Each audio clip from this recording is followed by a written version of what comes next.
Happy conclave, Dana. Hey, man. Right as we're coming on to air, so-called, so what? At this moment, they've selected a pope, and he's going to come out on the thing, and the guy is making the audience wait. So first of all, we know he's a procrastinator. Second of all, total rumor that he wanted a bigger hat. Is there? No. Yeah, he had a hat, and he goes, "Is there a bigger hat?" And bigger hat. Wow. I heard he was coming out because I heard, y'all ready for this? Y'all ready for this? Hey, by the way, there's different types of people from all over the world, African, Philippines, that are in the running. So, I put your name in just as kind of a joke, but I think you made it in the final 10. No, listen, I just heard them saying, is it going to be progressive, conservative? Or they said they're also looking for a bit of charisma. I was like, are they though? I've never really seen a pope that really jumps off the page. I mean, what are they looking for? It's a subtle definition. I think charisma is the bar. Yeah. But it's great as a mature adult. As a kid, I would judge pomp and circumstance. Look at this fucking joke, whether it's a country or flags or everything. And now I kind of go, yeah, it's necessary. It is what it is. Everyone dresses up. It's like the inaugural thing. And, so it really is. It looked like Lady Gaga in Brazil. She got 1.8 million people. I know. Wasn't that crowd? Half the crowd hated her, which is weird. That's a lot of hate. I could tell you that. A lot of them were there for Nate Bargatze. Did you ever see the comedy team Pomp and Circumstance in Vegas? No, that's not a real one, is it? Yeah. Pomp and Circumstance. They played the Frontier Hotel, I think, in the 60s. I think they opened for Shields and Yarnell. Shields and Yarnell. Uh-oh. Yeah, name drop alert. Kaddish. That doesn't count. Sorry, judges. Name drop? No, it doesn't count. No, not enough people knew who they were. I know. Shields and Yarnell did a robot. Boom, boom. Boom, boom. I know. They were back with Donnie Marie. Go ahead. Donnie and Marie. Yeah. Donnie, I noticed when I was in Las Vegas. City drop. I was in Vegas. And Donnie is going out without Marie. Thoughts? Donnie and Friends? Yeah, that's a tough one because Donnie Marie was there. That was a staple forever. 20 years, 4 shows a day. I don't know how anyone does it. I mean, Carrot Top every time. He goes to the Stratosphere every day and just thinks of jumping off. Just hangs out up there and just goes, kidding. I know Carrot Top. No, you know about Donnie Marie. I don't know if you know this because a lot of people don't. But she's a little bit country and he's a little bit rock and roll. I'm a little bit country. I'm a little bit rock and roll. That's their hit. I don't even know if they have another one. Rock and country. Okay, here's a name drop. And now we're just mentioning this every second. It's supposed to be a surprise. Sorry, it's supposed to be a funny bit. Yeah, editing capability. It'll be funny. I got a little excited. Yeah. So I got signed to an NBC holding deal in 1980. I'll make this quick. And one of the first jobs I got was to be a reoccurring regular on the Marie Osmond variety show. So that was my thing before SNL. Actually, Gavin MacLeod was the guest host. But anyway, Marie's on stage, and I come out like I'm the janitor, and I interrupt her. This is a big TV studio. The audience. This is what they brainstormed for you after seeing your act. This would be funny for you. And I interrupt her. I had a holding deal with NBC. Ridiculous. But anyway, I said, hi, we're friends. We'd like to get a cup of coffee. And Mormons don't drink coffee. So they had to shut tape, start again. Don't ever mention Folgers. And this. Oh, my God. Were you ad-libbing? I was ad-libbing. But I will say this. She was absolutely adorable. Delightful. The only thing that happened that a little weird, she did a duet with Jeff Conway from Taxi. Yeah. God rest his soul. But they stopped singing and then they kissed and kept holding the kiss. So all the Osmonds came from, I didn't know there was 45 Osmonds coming out going, Maria. So that's my story about Marie Osmond. But I remember that I was watching and I was with my mom and I was a little kid and I'm like, they're kissing. And then I go, now they're soaking. It was a tape in Burbank. It was probably on 6 months later. I call bullshit on that. You didn't. No, we were in the audience and I go, why are they soaking? You know what that is, Dana? It's a thing. It's a thing we're going to look up later, and you're not going to like it. I know it's not good. I know it's not. I know it's naughty, and it's not nice. No, Dana, stay innocent. That's why I like you, because you're innocent and sweet, and you don't know about soaking. Well, I hate all these new things. We had stuff like that. The guy's a spaz, or this and that, or they're getting down. You know, now it's like they're doing a spoozle woozle. I don't. The worst thing we had was finger blast. By the way. Don't by the way me on that. I throw that in. By the way, the noise you hear out front is someone, obviously no one cares about construction. I'm building a third pantry. It's also going to be a safe house. I'm going to go in there. I'll eat crackers. Wait a minute. Well, hold on. I know you're joking because that's your stock and trade, but I love safe houses. Jerry Bruckheimer, once I went to his beach house once, he goes, "You want to see it? See what? The safe house." And it was awesome. It was in the bathroom, but it's just fucking sandcastle. So I think you should. It's sandcastle, but no starfish ever penetrated the exterior. Yeah. He had it in Malibu on the beach. In his house, it was just like, so there's alarms. What do? Stand your ground, get a gun. You go in the safe house. It's impenetrable. You call, you have hors d'oeuvres. You put a pizza in the oven. So the one thing I did see, because Brad Pitt I paused for the name drop, had a party once, and his door, this is where I get this idea, to his bedroom. This is personal, I guess, but this is so smart. Yeah. Instead of a safe house, he had the doors were sort of made of steel, like very heavy doors, and then a bar across them when you go to sleep at night. And so that's what I do. No joke, because now if someone comes in, I don't get as scared because I go, they still have to get in here and they can't. And so I've got a couple, next to the bed. So they will be hit up if they come in. But it's the price of fame. I know. I think you think you're famous if you start thinking about safe houses. Yeah. I won't say a location, but where I am, is this your safe house?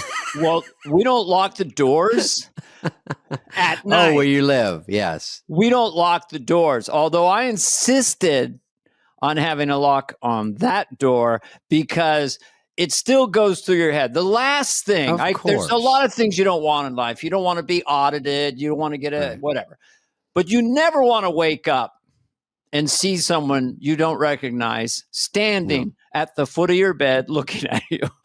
The most I had before this was a circle doorknobs with a little push button in it, and then that means it's locked. Right. But I guess those are easy to penetrate. So anyway, I'll get back. First of all, this conclave traffic around my house is crazy today. And you know what? I hope it starts because to go away. You were in the top 10. Yeah, because I was, just in general, that sounds like a Kevin Nealon joke. Guys, this conclave traffic. But they're building next to me. I've got a little skinny street in this crummy ass neighborhood. And they start putting a green fence on every house. And I go, oh, no. That means green fence equals 2 years of building. Trucks, beep, this. Hidden. Trucks, cement. They have a big drill bit today. They're putting casings in. Anyway, poor me. Other than that, I have to go over a few things with you. Well, I have a few things too. We have a lot of stuff. Let's start with you. But we'll go back and forth. If the Pope, my wife Paula is gonna text me if the Pope comes out, so we'll be able to at least. What if we went live? That would be fun. We watch it. Yeah, we could at least. You could text it live, or Heather could. Yeah. Superfly congratulates the new Pope, Trini Lopez Jr. Right. You know what? We should ask every Pope that's in the running to be on right now on Superfly, and they'll be, flattered. And then if the one that wins, I go, you already said yes, you're coming. That's a good strategy, isn't it? Right. We'll be the very first to invite him to our podcast. Yeah. Okay, let's do that. When I get the message, we'll get the name, have Heather blast it out since we're working. No. Yeah, I'll DM him and I'll say, hey man, don't try to big time us now that you're Pope. When you were bishop, you were like, deal with the Pope, but now don't. Can I say this for reals without any background on it? Cardinal Sean O'Malley is a personal friend of mine, and he's there. He's on TV. He's a cardinal, right. And he's. And what does that mean? What ranking is that?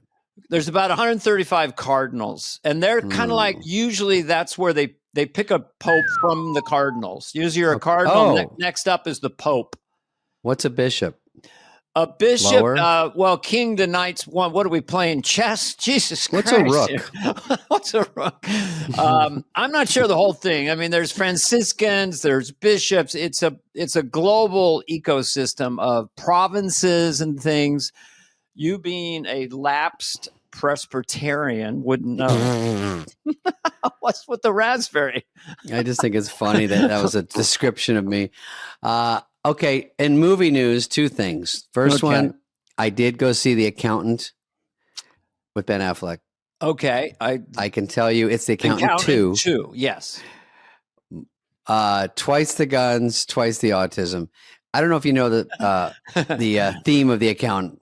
Ben Affleck. He's kind of on the spectrum. Yeah, and he's not on it. He's in the middle of it now. He's in the middle of the spectrum. Yeah, because I think he upped it a bit in this one. Because the first one, it took me about 20 minutes to go. He's moving a little stiff. Like whatever choices were like, this is what this means. They took it a little Rain Man-y. Yeah. Yeah, like, hey, you want my lunch bag? And he pulls it away, and you're like, okay, something's going on. But then now he's barely functioning, but it's actually a good movie. I'll say that. Okay. He's a nice guy. I'll just say real quickly, I do like Ben Affleck. I've met Ben Affleck.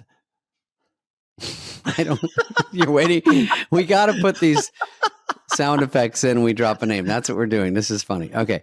You'll see it later and you'll be like, oh my God. That's truth. I did meet him. He's a hell of a nice guy. Go ahead. I do not know him well, but I do like him. Okay. So the other thing was, we have Jack Black on our sister podcast. Flying the Wall right now. I loved hanging out with Jack Black on. And Jack Black, you talked to him about his movie. You talked to him and you were predicting numbers, and I have some numbers for you. Oh, good, because I think I blew his mind, and then he predicted several hundred million below me, or that was his hope. So what are the current numbers? It's still creeping up. I think you said locally, domestically, maybe 300, and then international total would be $1 billion. That's what you were hoping. I said. International. I said guaranteed impossible. Him. I guaranteed him that. He was hoping for 700 international, which is a phenomenally huge number. U.S., the whole world, 700. I told him. By any way, shape, or form. Yeah, great. He is at 400 locally, domestically. Mm-hmm. He's at 480 international for a total of 880. Woo! So he's already past his. He's getting very close to Dana's prediction, and I can't see him not getting there. I think it's going to have a B after it. Jack Black is a winner. He doesn't go down for nobody, man. So that guy's going to, because that's $1 billion talent right there, Jack Black. Listen, he's been on the map, and these are little game changers. I mean, they're very few in the movie biz. I think Nikki Glazer had a good one. You know, you've been in the business for a long time. She goes out and does the roast, jacks her through the roof, and then she does the Golden Globes, crushes it even more. I see the theater she's playing, and instead of one night, she's doing 3 nights. It's like filling them all up. It's great. It's fun. We're mature adults, and we love our younger friends. And when they go on that journey, you know, you see it happening with Nikki. It's delightful. But Nikki's like my granddaughter. Well, that's a cute little gal, I'll tell you. Yeah. No, but what can we go on and crush so we can play stadiums? No, you never know. I think just longevity is a very tough thing to do, and it doesn't mess with your head as much. You're just scratching and scraping to stay somewhat in show business. Chris Rock always says, there's another one. Wisdom alert. Because Chris Rock says, Spade, The Wrong Missy is one of the biggest hits ever on Netflix. And I said, I can't believe it. He goes, it will buy you 6 months in show business. That's it. Then they go, where's the next one? Yeah. So that's the world everyone's facing. So it's very tough, but we have some friends who are doing great, and it is hard to keep clinging on. Nate Bargatze was on our podcast. Bargatze's on the roll. Nikki Glazer, Bert Kreischer. We had Tom Segura. I will tell you, I did see Nate on my trip. I just took a trip to do some talk shows. You in can't New hear this York. beeping behind me, I hope. We do hear it. Do you really hear it? Yeah. Why? Because it's in my living room. These people, Heather, go out there and throw rocks at them again. It's every hour on the hour. Wind up this time. Go ahead. M80s, half sticks. So, I'm on my plane and I'm talking to Heather. And then when I finish talking politely, I get a little tug. It's Halle Berry. Halle Berry, who we all love. Of course. Everyone universally loves Halle Berry. Yes. And she always throws me a crumb awesome. and talks to me if I run into her. She was on her way to the Met and then the Cannes Film Festival where she was going to be a juror. It's a tough word. Juror. A juror? Yeah, she's going to be a juror. Oh, not in Los Angeles County, at Cannes. Yeah, Cannes. She's going to be a juror. No, she's not on the Menendez case. She's in juror France. 3 times in a row fast. Go. Jur. Got it. How about jur? Is it the O? Juror. Juror. I think it's a juror. Juror. Juror. I like just juror. Yeah. It's like Ben-Hur. Your Honor, this juror here. Can juror number 1 stand up? This truck, I don't even know if this truck can go forward. You hear the beeps? Listen, all I'm saying is, are you wearing protective gear? Because I'm seeing a Mac just coming into the frame. Because they're coming through this green wall. They're coming through that wall. Okay, in other news, I will tell you. I was on Theo's podcast, and I wanted to apologize because he said a funny joke. We were promoting the Amazon special that's on right now. Theo does a lot of funny, but they're not really jokes. They're like Theo. No, he does Theo funny talk. statements. Yeah. Yes. I think we were just discussing that his 3rd grade teacher was an ocelot that had no ribs. And but anyway, he did a joke, and in the YouTube comments they go, "Hey, you missed Theo's joke, and now I heard it. I don't, sometimes we talk over each other. Right. I didn't hear it. And tell me if you don't think this is a good one." Okay. Colin Kaepernick came up and he goes, more like Throza Parks. Throza Parks is 10 out of 10 in my estimation. And I didn't even hear it. No, that's a great pun. Isn't it a great joke? For people who don't, Kaepernick was a great quarterback. Hmm. And Rosa Parks rode on a bus, Rosa Parks, in the 1950s to just to play segregation. Both with the African American movement and both pushing. That's a brilliant pun. Isn't that just out of the blue? I was like, oh my God, and I missed it. Anyway, apologies to Theo. That and that's it. I did Kelly and Regis and Kathy Lee. And I want to go. Where's Regis? Would they get mad if I walk out and go, "Where's Regis?" Anyway, you ready for this? I know. This is Regis Philbin as an astronaut. Houston, can you believe it? I'm out of control. I love Regis. I miss Regis. I'm talking to ground control. I walked out of that show and went out in New York City, and all the construction guys going, "Hey, yo, Regis," just being Regis, sunny, beautiful New York day. "Hey, Regis." He goes, "Can you believe it? They love me, kid. I can't believe it. Everybody here loves the Regis. I'm telling you." They really do. It's Regis a little bit great. of Trump, so people know. It is a little Trumpy, but I like it. Yes, it's a little Trumpy. That's the problem, is that when I first learned Trump, I went from Brando to Regis. That's how I got it. But if you're picturing each one, it all works. Totally. And it's fine. Yeah. You're brilliant. I honestly, no joke. Okay. So that, Jeez. and those are great. Alert. Oh, y'all, you got a lot of compliments on the Larry David on Fly on the Wall, where you were doing a lot of impressions and just saying funny things, and Larry was having a crack up. Literally, this is the way, and I said another thing. Bill Hader and Conan were on their podcast, Conan's podcast, talking about how they do some of my off-label bits for which I thought was flattering. I didn't mind at all. Thought it was great. So I said, I'll do it for him. And then I met a human being, because Larry David, I didn't know him really. I met him once at a club, but you see him on Curb, and he's not that guy exactly. That is sort of maybe who he wants to be. But I never met anyone with that kind of sense of humor. I mean, I wish we had video on it. Or Heather took a little video, so that's why I said, because his whole thing is never say yes when you're going to go on talk shows. Yeah. Why am I here? Never say yes, and it's kind of a joke, but sort of real. So that was fun making him laugh. I think when he sat down, I said, Larry, I know you don't want to be here. We don't want you here. But let's just do this. And we don't want to be here. Yeah, we all don't want to be here. Let's just do it. And he was quite funny, quite loose for being a big star with a lot of money. He was really giving up laughs, and that's charming, always fun. Has no ego. The only two things I want to ask funny him, things. When was the first time you knew this is how you're going to make a living? Because I don't think he started stand-up till he was 30. We missed that in all the frivolity. And then I was just curious, like, what does he consume? Like movies, books, television, because Jerry, do you watch movies with your wife? No. Well, he laughed so hard. He liked your Jerry. Yeah. Well, because there's just one word. But anyway.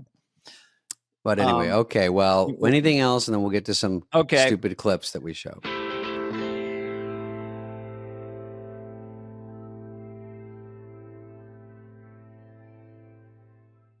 Dana, I'm a little bit of a spendy Susie. If you know what I mean. A boozy Susie and a spendy Susie. Yeah, I'm more of a boozy Susie, but yeah, you are a spendy spender. Yeah, and a lot of our listeners are nice enough to write in and say you look like you drank a lot and slept on your face, but that's just constructive criticism. Well, it's very concise.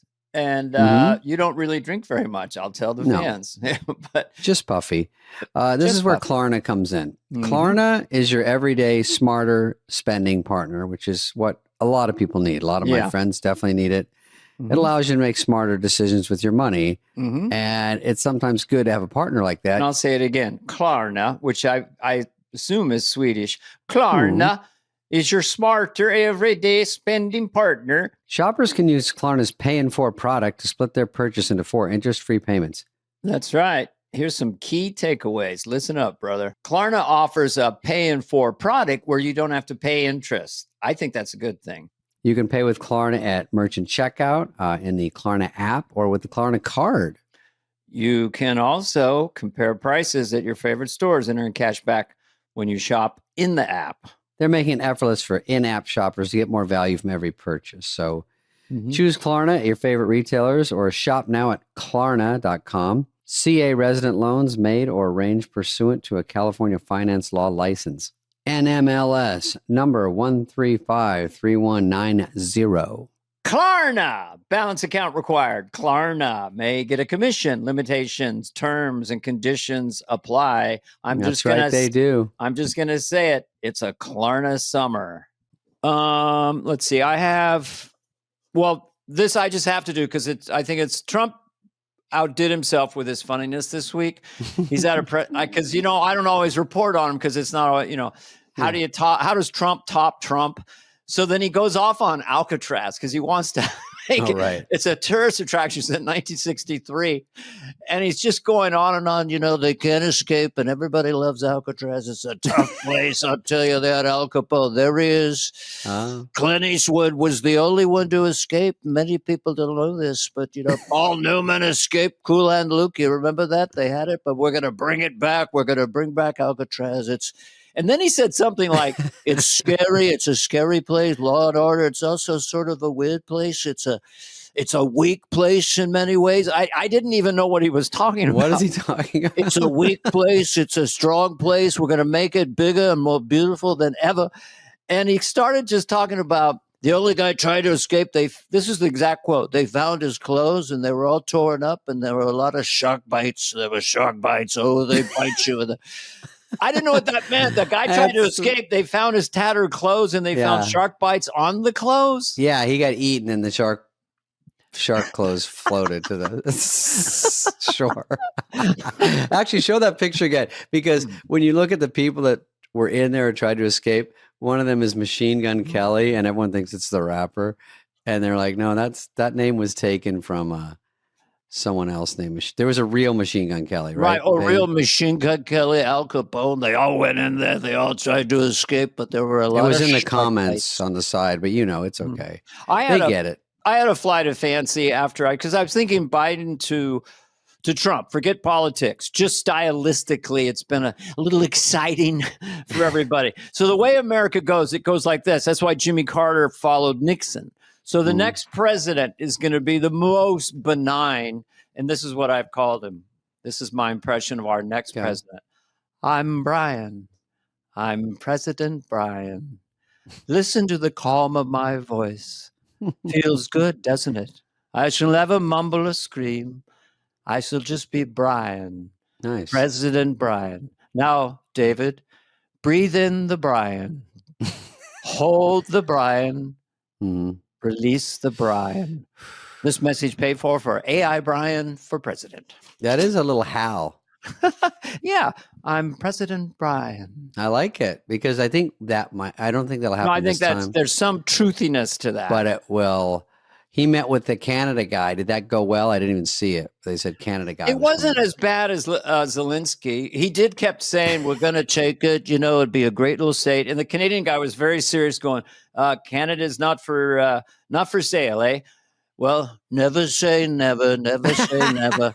You know, it's like they're with a ruler. They put a big thing. These are direct quotes across the border, and it's a beautiful shape, and we could do it. And we're still going to do it. And the guy's sitting there red face. He's honoring Canada. He's representing Canada, and Trump's just going, "No, we'll get you." It's like that Robert Redford movie where he tries to buy Woody Harrelson's wife. He's so rich, and he's like, "We're going to take your wife." What was it called? Indecent Proposal. And Woody goes, "Oh, she's not for sale." He goes, "Yeah. Well, anyway, I'm going to take her. I'm going to give her $1 million." And he's like, "No. We have a great marriage." And then she starts going, "Well, maybe for $1 million," and it gets all messy. I'll tell you that I saw that movie. It was depressing because Woody Harrelson's character was crying and sobbing. All right, here, news flash in the middle of our podcast. And I have one more thing. No, it's not. It's not conclave related, is it? Oh, it is. New Pope Robert Francis Prevost, Prevost. Oh my God! I just won 200. American. Trump's going to be happy. We got Is an that American good? Pope. What are they usually? An American. Oh well, you know they're Italian or they're Polish. He'll be Pope Leo the 14th. Trump's going to love that. We got an American Pope. We're going to take over the Vatican. We're going to remodel it. We're going to do a beautiful job. We're going to make it U.S. territory. Okay, here's my final thing. Go ahead. Bill Gates announced that this is the quote from Daily Mail. He's snubbing his kids. He's giving away 99% of his money. He's snubbing the kids. But what's left in the 1% is $1.6 billion. He has 3 kids. They'll get $550 million each. And that's called, and his oldest son said, bunch of fucking bullshit, man. Yeah, why are you trying to rat fuck me? Bunch of fucking $500 million? Dude, I can go to Coachella maybe once. Yes. I can go to Erewhon twice. He has 6 private jets, 2 Gulfstreams, 2 Bombardier Challenges, but he's terrified of climate change. So what he does is he has a company called Direct Air Capture. So they suck the CO2 out of the sky. So I can fly jets anywhere I want. My company sucks the C2O out of the sky. They're investing in chemtrails. Let's be honest. I mean, oh yeah. Well, listen, bless his heart. 6 jets. I wish. Well, it's kind of like Al Gore is the original because he is like the Pope of climate change. Yeah. And he buys offsets. I buy offsets on my private jet. So they plant a tree and that sucks the CO2 that I put in. And the reporter said, well, can't you just fly Southwest and still pay to plant the tree? Yeah. And he said, quote, well, that doesn't sound like so much fun. Yeah, it does not. I'm on Southwest a lot. It's not that fun. I flew Southwest. I kind of liked it. I bring a tree to the private jet airport and I go, can I jump on if I hold this tree and it'll cancel each other out? I carry a flower on the private jet and swish it around. Anyway, that's all I got for you today. This has been Dana Talk. This is with my guest, David Spade. Myself? I just muted myself. You muted yourself. I have been muted the whole time, I hope. Okay, more stories. We got time. We did good. That's good. We're doing great. I'm having fun. That's all I go by. You're doing great, sweetie. Okay, do you remember the Carol Burnett show? That's what I think Kris Jenner says. You're doing great, sweetie. That's funny. This is Carol Burnett show, which I grew up watching sitting in front of the TV as a little tyke. But this should be what, do you have a question, Heather? Oh. It's okay. Well, I just want to let them know that you bumped into your tour manager maybe at some point during Superfly. Oh, what was You it? should tell your tour manager story. Oh, what is it? Well, tell your story. Oh, yeah, that's right. I sent Greg the video. Oh, we'll show the video. Oh, I'll tell this. I'll do Carol Burnett first. We talked about that. Yeah, you're right. I'll tell. Yeah, you're right. Let's do That is funny. So we'll quickly. Carol Burnett show was interesting because I don't think they do it anymore. They take questions. So she took questions at the beginning. You remember this? And this lady has a great delivery, but you never know what you're getting. I feel like this is all real back then. Like no one was a plant. No. And they used to make her scream this Tarzan scream. But other than that, the question, this is an interesting question I saw. I thought it was funny. Crowd work. You'd like it. Here we go. Yeah. Soap do they use to clean the floor? What kind of soap do they use to clean the floor? Okay, so Carol Burnett is So that's actually a good, interesting question. Yeah. Very specific. I think that's a little personal. Good answer. This cute housewife. They have vinyl cleaner. Vinyl cleaner? Do you want to tell the lady what it is? Do you have a vinyl floor at home you want to clean? Is that it? Yeah. Where is it? In the bathroom or the kitchen? All over. You have vinyl all over your house. On the floor. That's a great answer. All right, that was a good. That's cute, right? That's it. That was your. Yeah, go ahead. I've met Carol Burnett, and I was doing the Larry Sanders show. And she was on next, and I was leaving, and she came through the door. We're in the side of the studio, and it was so flattering for me at that time. It was a thrill. She just put her arms out and said, "Dana." It's always amazing when one of your idols knows your name. It's just weird. I know. I ran into her at the Beverly Center, and she said, "Dana." That was what I was going to say. Oh, wow, I jumped you. Sorry. No, it's funny. She goes, "Dana." And then she went up to the guy that runs the elevator and goes, "Dana."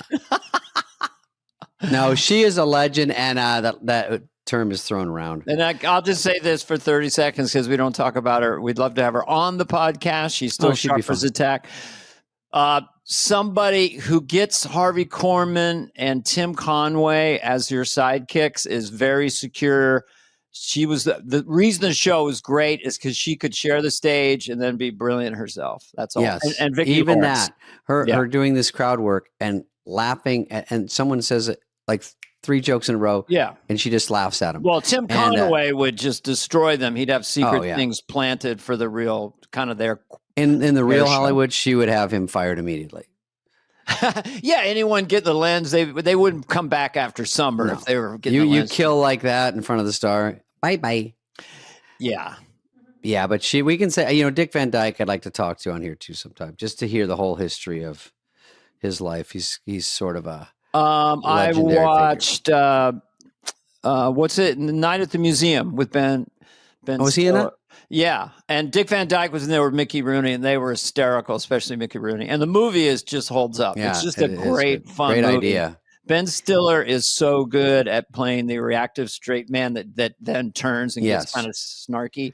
That's a fun part if you can do it right. The straight man is very important. And then he's really funny. What are you going to do? They create such an underdog, and then so it's a great. And he does Severance, which is a whole different. Now he's turning into Stanley Kubrick or something. Yeah, he's directing. So people fucking. We should have Ben back on and talk about Severance. Oh yeah, we should talk about that. You're right. Yeah, Ben. Okay, so this is how we get guests mostly. It's just how they go. I just heard on the podcast. So do you want me to come on? We're like, yeah. All right. What's the next stupid story?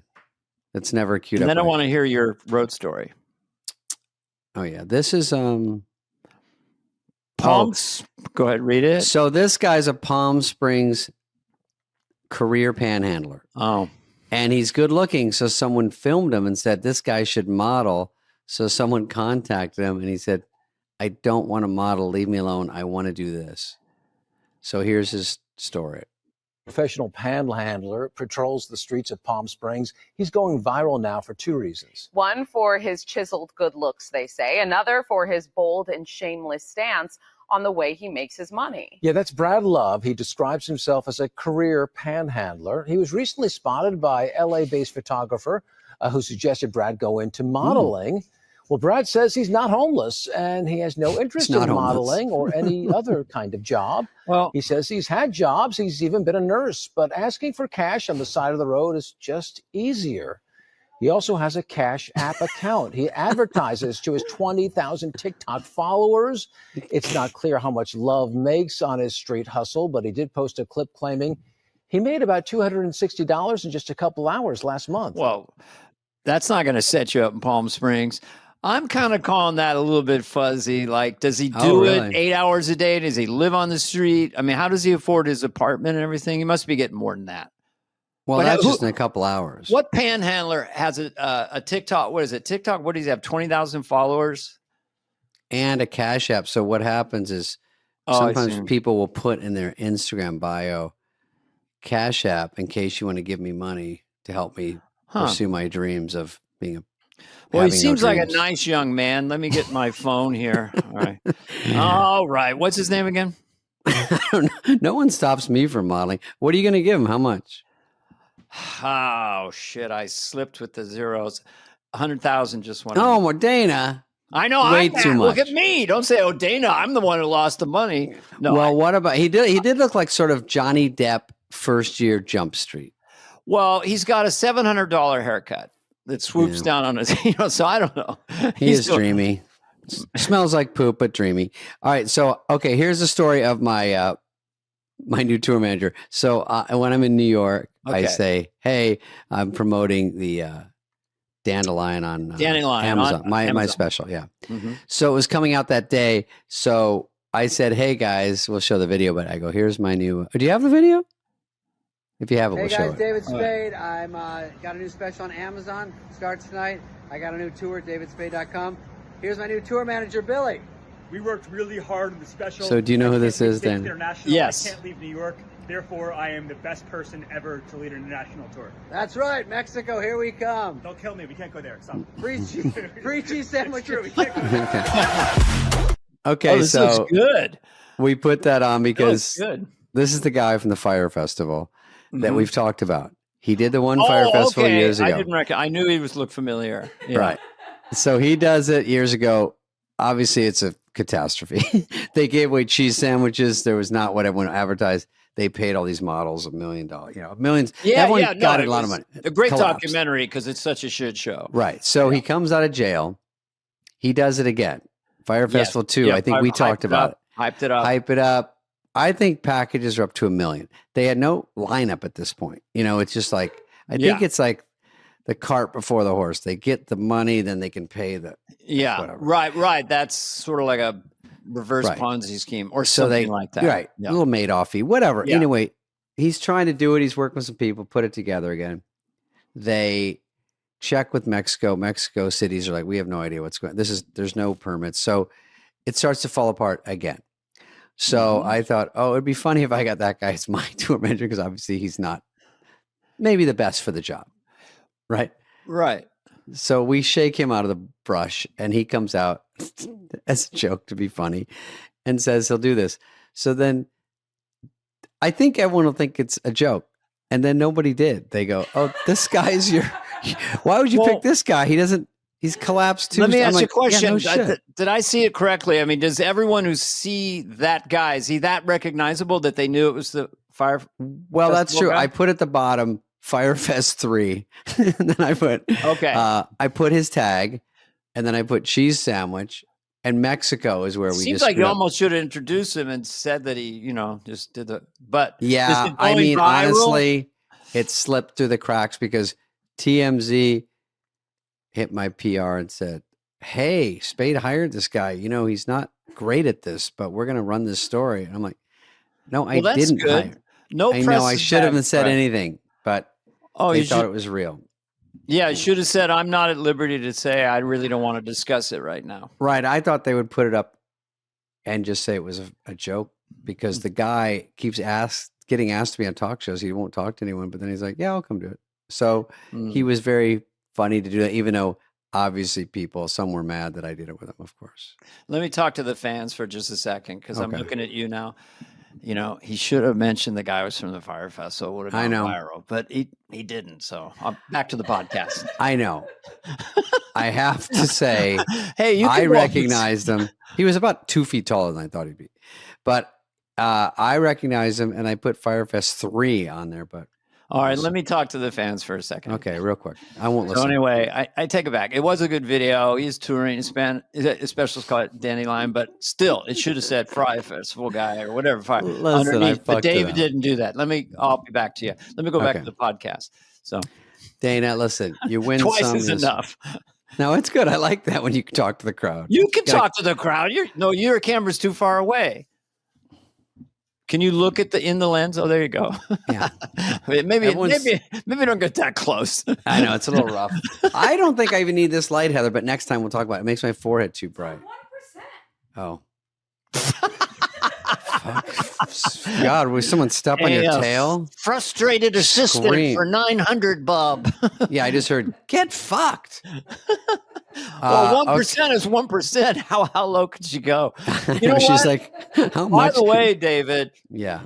When we do these long you can put on sunglasses. You can, Bill Maher, when Billy Maher, my buddy William Maher, he'll wear these indoor-outdoor sunglasses on his, club random thing. So you can wear those, and then they could put the lights a little brighter. I do, but sometimes the brighter light isn't the better because it makes my forehead bright. Because I'm going to paint this blue behind me and put a shelf, and so we're going to see some real fucking upgrades. People are going to be like, "Holy shit!" No, I have a curtain kind of mostly closed. Too much light's not good either. Yeah. Anyway, well, it's going to be in my special. Yeah, lights on. How about mine's going to be called Lights, Camera, Not That Much Action. About my sex life. Okay, let's show one more. A couple more stories. We got time.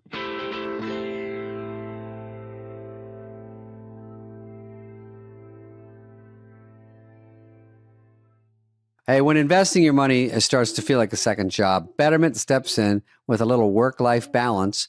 It's the automated investing and savings app that handles the work so you don't have to.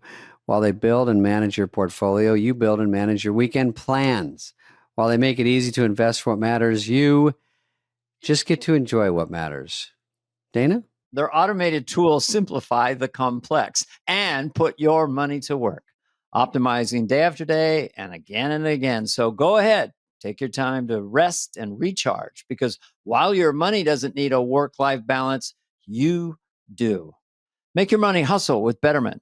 Get started at Betterment.com. That's BETTERMENT.com. Investing involves a risk. Performance not guaranteed. So Stabbin' Cabin came from the 1940s. Is that? I don't know. Seems like something Spencer Tracy and Kate Hepburn. I'll meet you at the Stabbin' Cabin. I don't think she would say it. It was more of an agent. William Morris about 15 years ago said, I'm married, I live in Malibu, but I also have a Stabbin' Cabin in town. Well, did you ever see the movie The Apartment with Jack Lemmon and Shirley MacLaine? No, I'm young. Okay, it's exactly about that. It's so out for its time, could never work in 2025. But they have this apartment and they rotate. All the guys at work rotate, and then that's their sort of rendezvous point with someone not their wife. I like how you water it down. Good job. Yeah, I like that rendezvous. Better. By the way, my mom saw my special. I was not warned. She goes, "Oh, I woke up. I watched on Jimmy Fallon. They bleeped something, first of all. I don't know. That was either on Kelly Ripa or Jimmy. They bleeped something. Heather, do you even know what that would have been? And then maybe when I was talking about Bill Belichick. But then and then she goes, I watched the special. I go, Mom, relax, pace it out. And she said, okay. Oh, it's so fun. She's laughing. She, of course, in full disclosure, she's a great audience. I can do no wrong. Well, no, I love just that phrase. It's so fun. Oh, it's fun. You're doing fun stuff about fun things. So I said, great. And then she goes, oh, I just got to the part. You knew I wouldn't like this. You knew I didn't like it. A little naughty below the waist. Yeah, toward the end, I go, oh yeah, that's. I didn't. Was it a self-pleasuring joke or a? It was. I think it's just basically. the setup is something like it's getting hard. Do you find it's getting hard to watch porn on an airplane? Oh, right. Yeah, it's not impossible. It's just it's just a little trickier. Yeah, it's a funny setup, right? I mean, I guess, but I mean, I guess crushing laughs and applause. Well, no, the premise is very funny. I'm sure you worked really hard to follow it up with actual jokes. Yeah, I did. The jokes are about porn, which is where I lost her. But oh, Davey, you don't need that. Oh. But my takeaway from this entire podcast, knowing you and your mom's relationship and everything and how sweet she is, her going, it's so fun. Oh, I mean, that is so sweet. I mean, when I come to town, she goes, what happened? I go, well, I landed at the airport. She goes, oh, fun. Oh, fun. I go, right. Then I go, I rented a car. I got on the 10 and she goes, oh, fun. I go, what's fun? The freeway? It just sounds like a fun thing because you're on a journey and you're going to do something fun. Fun is her word. It is. It's great. And then anybody she meets, oh, she's fun. Oh, you'd like her. Oh, it's very fun. She's a fun cookie. She's a smart cookie. She lives in the greater Phoenix metro area. David Spade's a child, and she's got a lot of fun to say. Oh, no, I mean, your next special happy. is called Fun, exclamation point, fun, exclamation point, fun, exclamation Yes, point. I will talk about my Fun, mom. fun. I will tell things about how she gets on Facebook so much that when there's an ad for 3-day blinds and it says like 30% off this weekend, she comments, "Ooh, that sounds good." I go, Mom, are you commenting on a commercial, on an ad? I don't even know if you can do that. Yeah, it sounds like a good deal. I was just getting the word out. Everything in life, like the restaurant decided to comp you this elaborate dessert. Ooh, Yes. that looks fun. That looks so good. Davey. So she's the most positive person in the world. So how do we explain you? She takes pictures at dinner. We sit down and she goes, "Oh, it's the whole family. Take a picture. Go." And it's like we're sitting down and she's like, "Kadish." And then I'm like, "Mom, let's just get settled. We'll get a waiter over here." I get a notice. "Oh my God, you already posted this on Facebook." Yeah, it's a good one. I go, "Mom, we're not even in focus. It's all blurs and shapes." She goes, "I know." I go, "You have to run it by us before you post it." She goes, "No." She's like a human Labrador retriever. She just no. She won't read. She goes, "No, I'm not." Will she come on this podcast just for she 5 will. minutes? She's super sweet. She loves you. She'll do it for you. Have her just come on. Well, she looks incredible. I can send her some of my fancy pants lights. She always goes, "Oh, I'm laughing at the podcast." And Dana, "Oh, the dogs are laughing. Everyone loves it." That's funny how the parents are like very that. sweet. Yeah. They always, that David Spade, let me tell you. Woo. Yeah. They don't say whether it's good or bad. They go, "Oh, that David Spade." Woo. No, they go, "He's a real piece of work." What does that mean? He's a real character. Oh, yeah. Sounds negative. You know, David Spade, his special just came out. He could be a dandy. He's a real dandy. I'm going out and filming dandelions. You know, I realize you say sorry. Is it out right now? Okay, I'll watch it as soon as. Yeah, what'd you think? Well, I'm going to watch it as soon. No, you saw it basically right after this podcast. The last corporate we did, that was a lot of it. Well, minus the dirty stuff. But I don't go out in the audience, so I'm kind of in the where it's all like you hear me act like this. No, what I hear is, and then I hear big laugh, then I hear, then I hear kind of a little laugh, and then I hear you go, and then a big laugh. Then you hear this, beep beep beep. You're like, oh, he's doing a sound effects joke.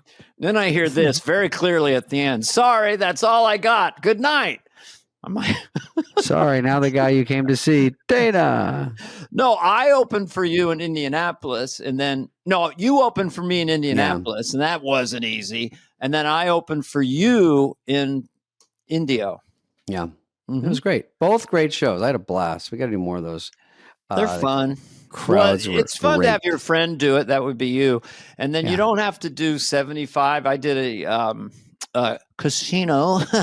Whoops, sold out. How'd that get out? But they said I know which one you're talking about. They wanted 75, and so when you go in the hinterland, it's like 20 miles west of Salem, Oregon. You get a very appreciative. Yeah, you've been there. You get a very appreciative, incredible crowd because you're the only show in town. So, yeah, it's you and some hieroglyphics. But I've been to that one. It's very good audience. It's just a little bit of a hike, but you get out there and once you're out there, it's fun. Spirit Mountain Casino. Oh, I thought it was Table Mountain. Was it? Well, there's a lot of a couple Native American casinos that want to hire us. Yeah. Yes, and they're great. Great crowd. I think. Do you ever bring an opener? Sometimes. This time I didn't because you have to fill the whole time. Well, on the sheet it said show length 60 minutes. You get a little rundown for when you do these gigs, folks. White sheet. It says set length 60, show length 75. So I go, well, wait a minute. So they're providing a local opener from Salem, but no, actually set length 75. So I did 74:30. I just lucked out. I did everything I had. 74:30? Did you really? I looked down and I go, timed it out. Well, when you know you have 75, you kind of embellish. You don't rush. You just take your time. Tough. Usually show lengths on the road for theater stuff are an hour and a half. So you have people do time. I have one or two openers. I do time. But I usually do an hour. But when I do corporates, 45 is plenty. 45 is good. I actually did a private party and I did 50. I played in front of a waterfall and no one in the audience was within 100 feet of me. It's so funny. I know. And they were really nice, but it's like, they don't really, this is not like ideal, but this happened to me just because I'm a child of the 50s. So I'm just doing my set. I'm kind of being animated because I'm just tagging stuff because they're such a hot audience. And then I got a stabbing pain in my inner thigh. I couldn't really walk for a bit. And I had to kind of fake it and kind of work it out. Do you ever it's really weird when you're about to go on. One time I was choking on some celery backstage right before I went on. Literally it's stuck in my throat. Not choking, but like I can't swallow. I know. I've had stuff. Drives you nuts. I had an eyelash in my eye right before I go on. And you're like, these are the little things in life. You just take care of it. But you can't do anything. You can't pee. You can't have to be funny. Yeah. If you fucking stop for 5 seconds, everyone's like, what's wrong? What is he doing? Yeah. I was right in the wings at Cobb's Comedy Pub in Cobb's Comedy Club in San Francisco, 450-seater. Waiting to go on. I talking to someone and I bit my tongue. No. And I'm bleeding profusely as I hear, ladies and gentlemen, you know him from Saturday Night Live Live, Glenna Farfo, and I'm coming out. I'm just swallowing blood for about 20 minutes till it coagulated. Yeah, coag. You know him from his podcast, whatever it's called. His mouth is bleeding. He has a temperature of 104 and he can't feel his feet. Let's bring him out. You know him and you love him. And does anyone have a tourniquet? He just had a knee replaced and his shoulder is made of silicone. David Spade. David Spade. He's high as a kite on biking and here he comes. David Spade. He can only see out of one eye and his hearing ain't very good either. Let's bring him out. Some lucky front row customer is going to get a coughed up piece of celery in about 10 minutes. David Spade, he's underprepared. He doesn't have an act and he has no short-term memory. Let's bring him out. He's bleeding from the back of his neck. Get ready to hear every joke 3 times. He just got stabbed. Let's bring him out. David Spade. You know him. You don't know why you love him. And here he actually, Catherine introduces me. She goes, you know him from The Wrong Missy and Joe Dirt and Grown Ups. And if you don't, you're in the wrong place. That's not bad. That's not bad, right? They had me, they call it the voice of God. So you have a mic off stage. They go, do you want to do it? So I had to do it for myself. God, you're a one-man band. So it was all, no ladies opener, and gentlemen. No roadie. Yeah. I just said, he's not very good. Keep your expectations low. Yeah. This next guy, just had a well, I have to ask, because it's when you first said it. Really? A celery stick?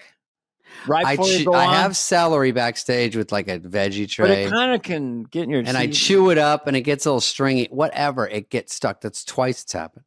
And I'm like, no celery before I go on. Nothing. You shouldn't eat one thing. You shouldn't eat anything. I mean, one thing I've done lately is I'll just have a little bite of Hershey's chocolate just because of the energy. But I used to do this thing. I'd get a craving for corn on the cob with a lot of butter, and I'd be eating that in the wings. No. Corn on the cob, and I would come out with cob and corn, just like all over my teeth. And finally, one of the club owners said, "Dude, you shouldn't have the corn on the cob before you go out." I mean, David Spade was in here last week just chewing on celery, and 2 people vomited in the front row. No one could understand him.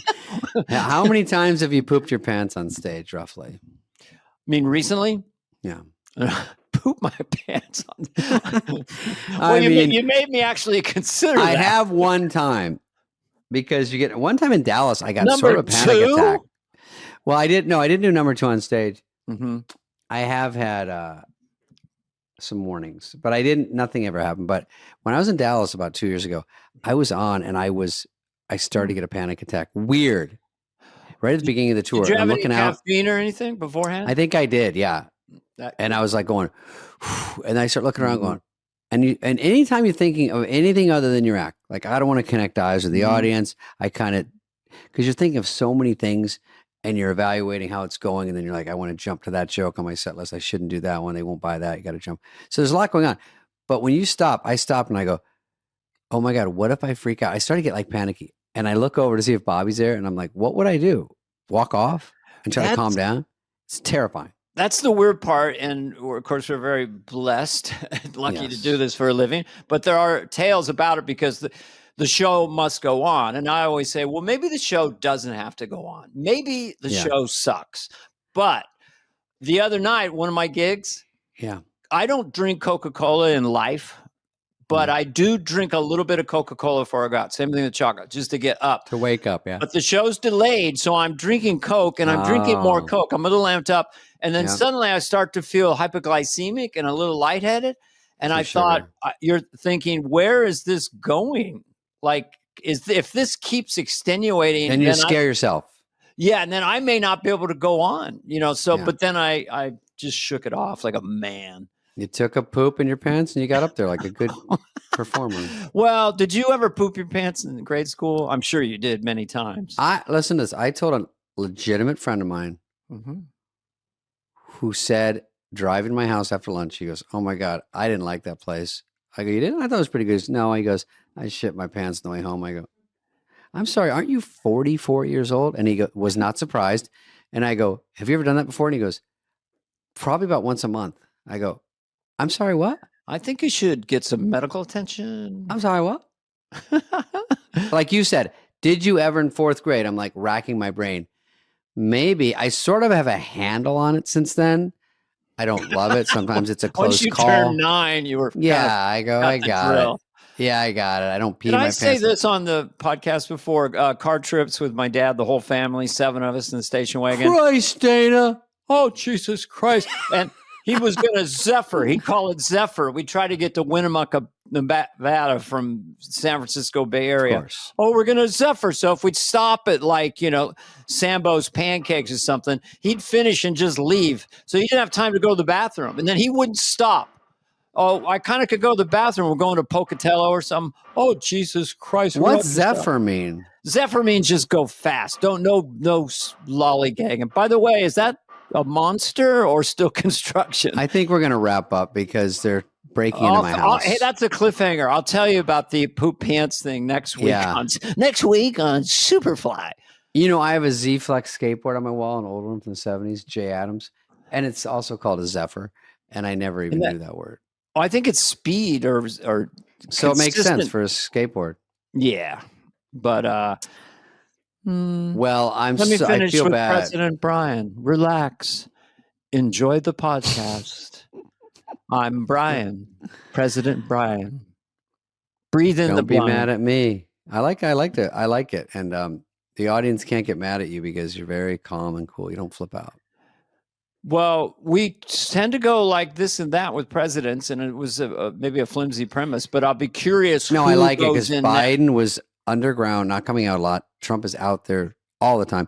I was wondering when you were just talking about this Canada guy coming down. I think that's what they call him. His name is Canada guy. Is it Carson? What is it? Yeah, something like it's Carson. No, I don't know. It's Prime Minister of Canada. Is it Prime Minister? Okay, so I he. think no, or something else. Are there any meetings behind closed doors anymore? I mean, what happened to the decorum of just meet the guy, hash it out, then you walk out? Hey, it went good. He literally meets him and goes, sit down. And they're like, wait, right here? Like everyone's here. And he's like, Yeah. You're fucking up everything. We're going to And then take they start going at it. Yeah, I know. So crazy. Trump, unless someone writes a book about it, because I read Bob Woodward's book, like, oh boy, we're going to get the real story about Trump. And all it was exactly the way Trump's in front of the camera. So I don't think there's another Trump back there, but there is no filter. He just says, he says to the guy, we're gonna be a beautiful 51st state. He knows it got the guy elected because it turned on a massive patriotic swelling in Canada when Trump I was know, it really did. It flipped everybody. They had Yeah. like 2 weeks. And then I really don't know how it works up there because someone else told me yesterday Canada might vote again in a year. I'm like, Well, that if sounds- it's parliamentary, then it is that they go. You can go Oh. in and out. Like if we had that, Obama could come back. You know, I you don't. see. You don't have the terms that we have. But Canada, Trump's like, Joe, you're going to get a big, beautiful tax break. You get free military. Take a carrier. we get a free pass to Disneyland. Throws in a lot of perks. I know. We'll see. Free- Hopefully, everything will calm down. We'll give you when we open Alcatraz, like it's the new Disneyland. We're gonna let all the kids in. It's gonna be a lot of fun. This is where we suffocate everyone. this is where the gangs jump other guys in. All right, I gotta go. I think I'm in danger with this noise. Solitary confinement. That's what they call it. That meant you were alone for a long time. Kids, you want to get in and try it one at a time. Get in there. Let me close you in. You can see what Al Capone did because he ate one extra biscuit. They threw him in solitary confinement. Shit. All right, good one. Thanks, buddy. That's it. That's good. We'll talk later. We'll see you next time. Bye. You look great. You look wonderful. Thank you. They pulled me from hair and makeup. They pulled. I me. love authentic Spade is my favorite Spade. Yeah, look at me. Yeah. It's awesome. It's a little Sharp. dark. Yeah, sure. Sharp, good. No, there's texture, there's contrast. Taryn looks the best. Dana looks second best because it's bright. And Well, yeah. do you have the blur background, Taryn? No, it's a good camera, but I do have the touch-up filter on. Yeah, you No look pores. 26. So I don't know. Yeah. We're if we could videotape this, I mean, your new nickname is High School Senior. Yeah. I'll Shave take- the beard and go out. Just go out. Yeah, the beard is fake, so I can get booze. He was a So I can family buy- man that went back to high school. He had a beard when he was 13. Invest in Apple. Trust me. Yeah. Damn, You that's too close to home. I was told to do that in 2003, and I told the guy to fuck off. I said, No. take your Apple stock ideas. It will never work. You're the Dana. You're the anti-Forrest Gump. Yeah. You go back and get bad advice. and What say, is that "Okay." obvious now? You know, what's the, well, we can't tell right now because everything's just like, whoa. It's gonna yeah. exactly. Yeah. It's gonna be a tech that I don't even understand. I got all my money in female space missions. Okay, you're doing very well. I It's a big help week One for for you. one. Yeah. Oh, that's right. Well, we can talk about that if you want, but I just went straight into the divine feminine. Just all Yep. divine feminine. That's the future. No, I'd go to space. I'd go to space. Wouldn't you go to space? Sure. It's seemingly like the uproar is like how they talked about going to space. Like Yeah. they weren't acknowledging of the jet fuel enough, but I'd go to space. well, the tension is that any rocket could blow up any second in the takeoff I guess phase, that right? would make me nervous. And that's the oh sorry, it was a fuse. We didn't Oh, trade it man. out. You know, oh, so If we lost Gail that way, I'd never forgive us. never. can you imagine if Oprah just went full Oprah? If that thing exploded and she started beating the Oh, my shit out God. of Bezos. That's her like John Wick movie. She Yeah. becomes a one Oprah They army. try to pull her off.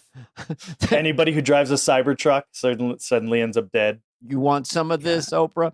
But anyway, I like that Yeah. Jeff Bezos, everything in his whole ecosystem looks like a dick, like the spaceship does, Sure. the swoop on Yes. Amazon does, his head, his actual head, his own head. Sorry, I don't. His wiener surprisingly doesn't.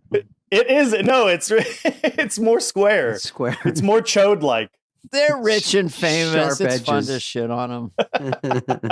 They're fine. They're fine, man. But seriously, would you go on the rocket? Yes. Because we could do an SNL alumni rocket. Oh yeah. Where that's what we should do. All right, troops. Get ready. Fred Armisen, you'll be in the blue chair. Who's your dream cast? Like, no. Who's your dream SNL astronaut? Yeah, who's your dream rocket cast? Yeah. Actually, I would cast you as an astronaut. I'll take it. Because you could play. I'll take you it. could act and you could play it, and you could play that kind of whatever you call that astronaut vibe. I'll take it. Dana, I didn't know this was going to be an hour of my heroes complimenting me, but I would have signed up faster. It is. Well, we just, you can run, but you cannot hide. Sorry, 10, Killiam. We're about to put You a could use your bookmark. bland bachelor sort of character to go up in space to be the everyman. Exactly. I just watched Bland Imprint upon Bachelor. What was it That was called? good. The Bland Selena guy or Gomez. something? Yeah. Oh, shit. I remember that. How often does it happen where people bring up sketches that you have no memory of? It's never not happened. Yeah. It's funny because I will remember everything I did on SNL. And I wasn't like super sketch guy. So I was in like one or two a show and I still cannot remember half of them. Yeah. I remember my first week very well, and Seth being at the table talking about seeing an episode on VH1 or whatever. And he's like, it turned it on and Amy Poehler was in it. And I was like, oh, I must have been changing backstage. I don't remember this sketch. And he walked onto the screen. He was in the sketch. And I remember thinking to myself, that'll never happen to me. There's no way I will remember every second of this. Well, And, 127 not the shows case. is the main metric that I read. So probably because you were ubiquitous on the show, 400 Right. sketches. Yeah. Probably, maybe there was 500. A lot. Half of those high school astronauts. The high school I've got astronaut. a quick That's a addendum. I have some film ideas for this dude before we get done, but let's go through his. let's pitch go me, through. man. Listen to my We can addendum. transition Dana. to do a pitch meeting. I was at the Good Nights. I saw a clip the other day, and it was when Nirvana was on either, I don't know which time, but I guess Kurt Cobain had purple hair and he turned around and started making out with Chris Novoselic or Dave Grohl. And it was a big story. And you pull back, and I'm standing right there, in the back, waiting to hug someone or get it over with. Try to get Not a really good watching hug. them kiss. And I'm like, I do not remember being on the Good Nights, and I do not remember seeing them kiss. And that was scary because that was actually something that happened instead of just being in the background of a sketch or something. So I realized it does happen. It's very real what we're talking about. It is. We're getting deep, heavy, and real. But Deep, heavy, and real. Dana's new special. Deep, heavy, and real. No, I know someone says that. When you hug people on the Good Nights, it's kind of interesting. There's a traditional amount of hugging and hugging pressure, and then there's more pressure and longer. And like, geez, I didn't know you felt this way about me. It's like Heidi Gardner. It's fascinating to like Heidi Gardner. She feels that way about everybody. She's a lover. She is. She's a lover. She is adorable. It's fascinating how people project onto the Good Nights. Like I the only thing I would do is that when the beat would drop in the drums, I would like jump into the air, and people caught onto that. But that was like a fun tradition. Oh, that's cool. But otherwise, it was nice. It was and not always on camera, so sometimes you just see a shoulder hopping into frame or whatever. But it's so funny how people read into it like, oh look, they didn't hug. They're angry. at each Yeah, other. they skip. The host walks right by you and hugs someone next to you. Oof. On camera. Oof. Burn, shame. So you would go to the back and then snake your way toward the lens, or would you snake? It depends. I wish I would. Like a regret is I wish I'd stayed in costume more, because those are my favorite Good Nights to see. Yeah. Oh yeah. Especially when the 10-1 got cut, and you're just like, oh yeah.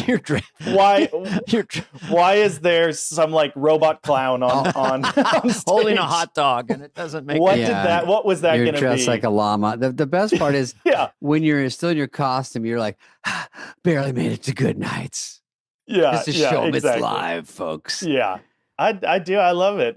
Yeah, but in terms of like any who hugged me, who didn't. Like so much of I'm just speaking for myself. Like I'm in my own head about my week. Like I literally don't care about anybody else. Who did you like, hug the most though? Was it the host or was that's it? a good question. Was Kristen Probably Wiig Vanessa there? Bayer. Vanessa yeah, Bayer. Kristen and I overlapped. Kristen and I knew each other before the show too, so she was always very kind to me. Very, very groundlings. Mm-hmm. Yeah, Big G. Yeah, you're Big the G's coolest. The groundlings are the G. coolest because they just come in loaded. They've already done sketch comedy. That's nice. We're stand-ups. We're playing greasy spoons and shit boxes. It's literally cheating when you go to read through the first day and I go, this guy will suck. And then they got a fucking perfectly buffed out groundling like sketch. a perfect sketch. What? You can take Kill it it. from groundlings and put it on 8H and old Jed's a millionaire, you know?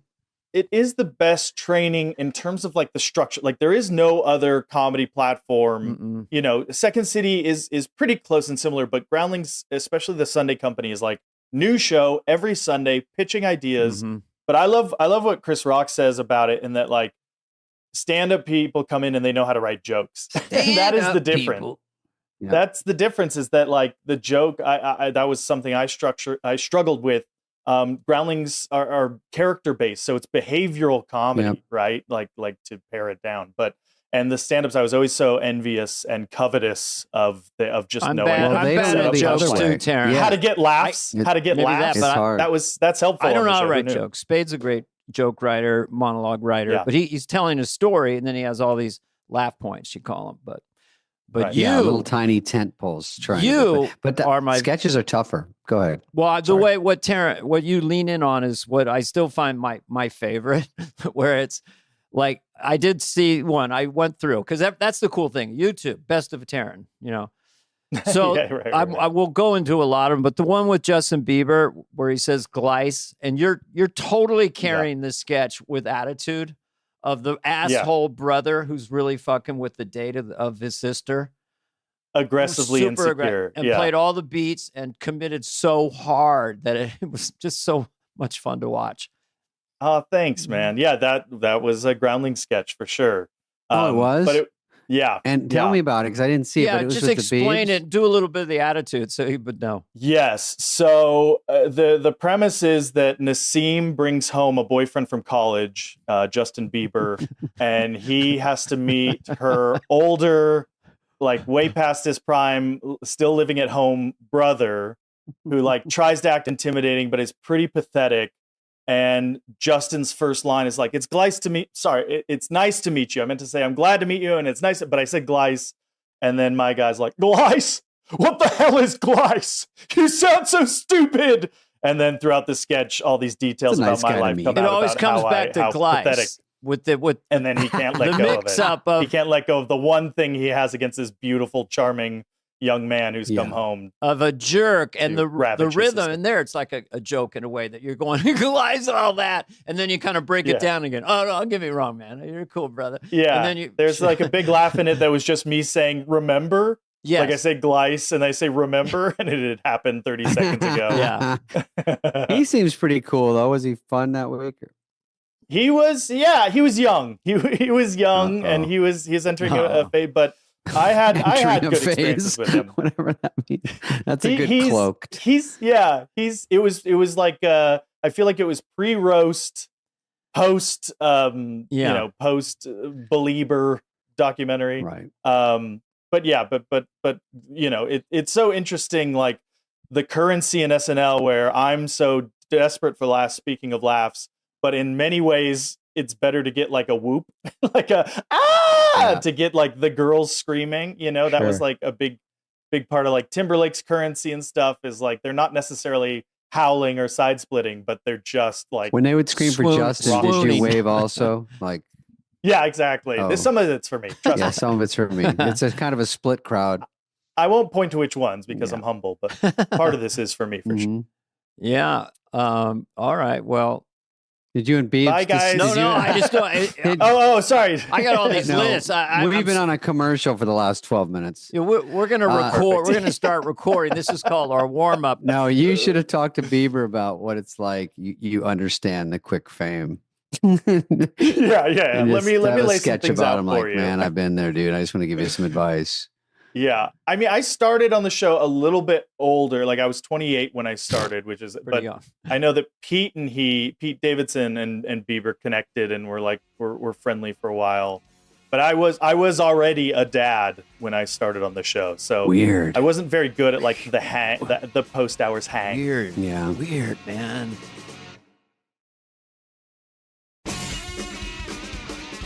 So who did you overlap? Like you went in 2010. So Hader was still there. Yeah.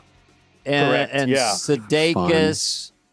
Yep. So when did they I was there for 2 seasons with Wig and Sandberg, and then they left after my second season, and then Bill, Jason, and Fred stayed one more season. Right. Shit, And then I did that long another ago. trip When Kristen Wiig was it 2012? You're saying 2012? Yeah. That was when she left. Yeah. Shit. Hey, time flies, man. I mean, my Yeah, God, I left in 1888, so I guess it's all relative. Yeah. I can see the musket on your wall. Right after the Constitution came out, we did one bit about that, and then I split. So, and live from New York, it's Saturday night. Reload. I like when people quit the show for like they got a commercial and they're like, "I'm out." I hit the big time, and you're like, "Well, that's it. I'm done." Well, now they do commercials of sketches while you're watching the show, and I'm only envious. Oh yeah, the Californian. They have the Californian sketch. I go, right. We will. Right. We had to. Kevin Nealon and I were forced to turn down a Nike campaign. Just do it in 1988. No. With Hans and Franz? It was going to be Just Do It. So now they're like doing. I mean, I'm jealous, but I'm happy for them. Can you ask him again? Can you hit up Phil Knight and be like, "Hey, hey man, we're still pissed. We're still funny." Yeah, let me tell you. We still have the sweatsuits and pillows. They still fit. Hey man, those guys are evergreen. I wanted to go on the 50th before I got the flu So as Hans and Franz, and just it would have been awesome. You were so missed. Great. Yeah, you were so. I so think you missed, guys Dana. were fully loaded, but thank you, Taryn. I thought you. No, dude. I mean, you are a legend, I don't know about that, so but- it was felt. It was felt. It certainly was. Did I host the show when you were there and you did a Harrison Ford at read through, which kind of impressed me? The attempt. I go, who is this? Who is this kid? We got it on. Late. You did host, and I got to be in a church lady, which a highlight for me. And as Ted Cruz, less of a highlight for me. But then I got Harrison Ford on, and I'm a really big Star Wars nerd. J.J. Abrams reached out, and he was editing the first new Star Wars, like the one that they brought back. And he said, "Hey, will you do me a favor? I need a line of dialogue off camera from Harrison. Oh my God. And I can't get him for 2 months. So we just want it for the reel so that it doesn't take you out of it. It's like a special effects thing. Will you do it? Get it so I got to record plane. Like, you take care of Chewie. You get to the Falcon." And like, you got it. That's great. And he said he used it up to literally the final mix. And so that was really cool. And Harrison went, "Who the fuck is this? Who the fuck is this? My house." Harrison Ford's get out of my house. He's the coolest, man. He is the movie star. He goes, "Get off my plane." Then he goes, "Get out of my ship." And he goes, "Leave my coffee shop. Give me back my whip. Stop sharing my parachute. Don't even share my password. Stop being a working girl." That was a good one. You were a whore and milk money. Yeah. Why? Stop being such a witness. Can I get a witness? And of course, the iconic Chewie, get me out of here. Chewie, take care of Chewie. Yeah. Chewie, your fleas are getting on me. But you were great, Danny. You were a great host. And Spade, you've always been so kind to me. Thank you. The first time we met was like the day that the Sandman, and I haven't earned saying that, but I like to say it because that's what everybody calls him. I love that. On Grown Ups 2, we came out for a day. Oh, with the car wash? The car wash scene. Oh, it was one of the best scenes. That was such a fun day, and you were so nice to all of us. And Schneider was sitting that one out. Oh. You were sort of filling us in on why. And you were so he was cool. sitting Grown Ups 2 out.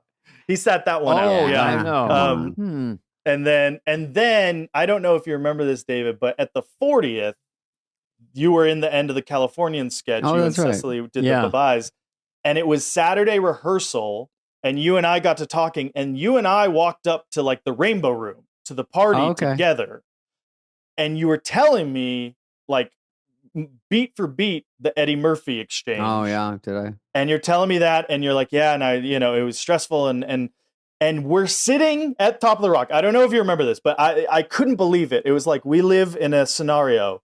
We live in a universe. like we live in Matrix. a matrix like made up. Yeah.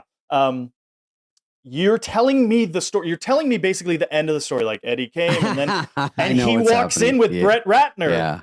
He walks in over your shoulder and made a beeline for you and shook your hand, and you were so gracious to each other, and it was such a cool moment that like clearly you made peace and it was all good. But I couldn't believe it. I was like, I'm watching like the made for TV movie. I love it. Simulation. I That's saw what him I at meant. this We're one living in a too, simulation. and he was nice again. So yeah, I'm sure he's annoyed by that story. It's so dumb, but it's a kind of a good little juicy one, even though it's too far back. Is it done now? Is it really done? Or is it still 100% It still done. came up like a few months ago. Don't be surprised if you see the two of us done. in a spaceship going somewhere. Yeah. Flying in the rocket together.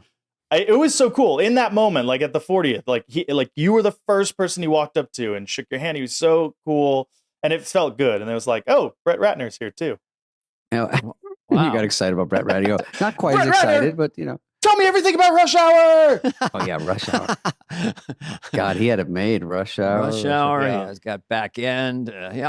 Chris Tucker does stand up. I just saw Chris Tucker was going to be at like Yamava or something in Palm Springs. I'm like, I would love to watch Chris Tucker do stand up. I don't even know what his stand up is like. Let's have him on this podcast because he's I interesting. would love that. He did 3 Jackie Chan movies, 20 million each for the last 2, and then he's been a little mysterious in his own lane. But then he came out recently and is doing something.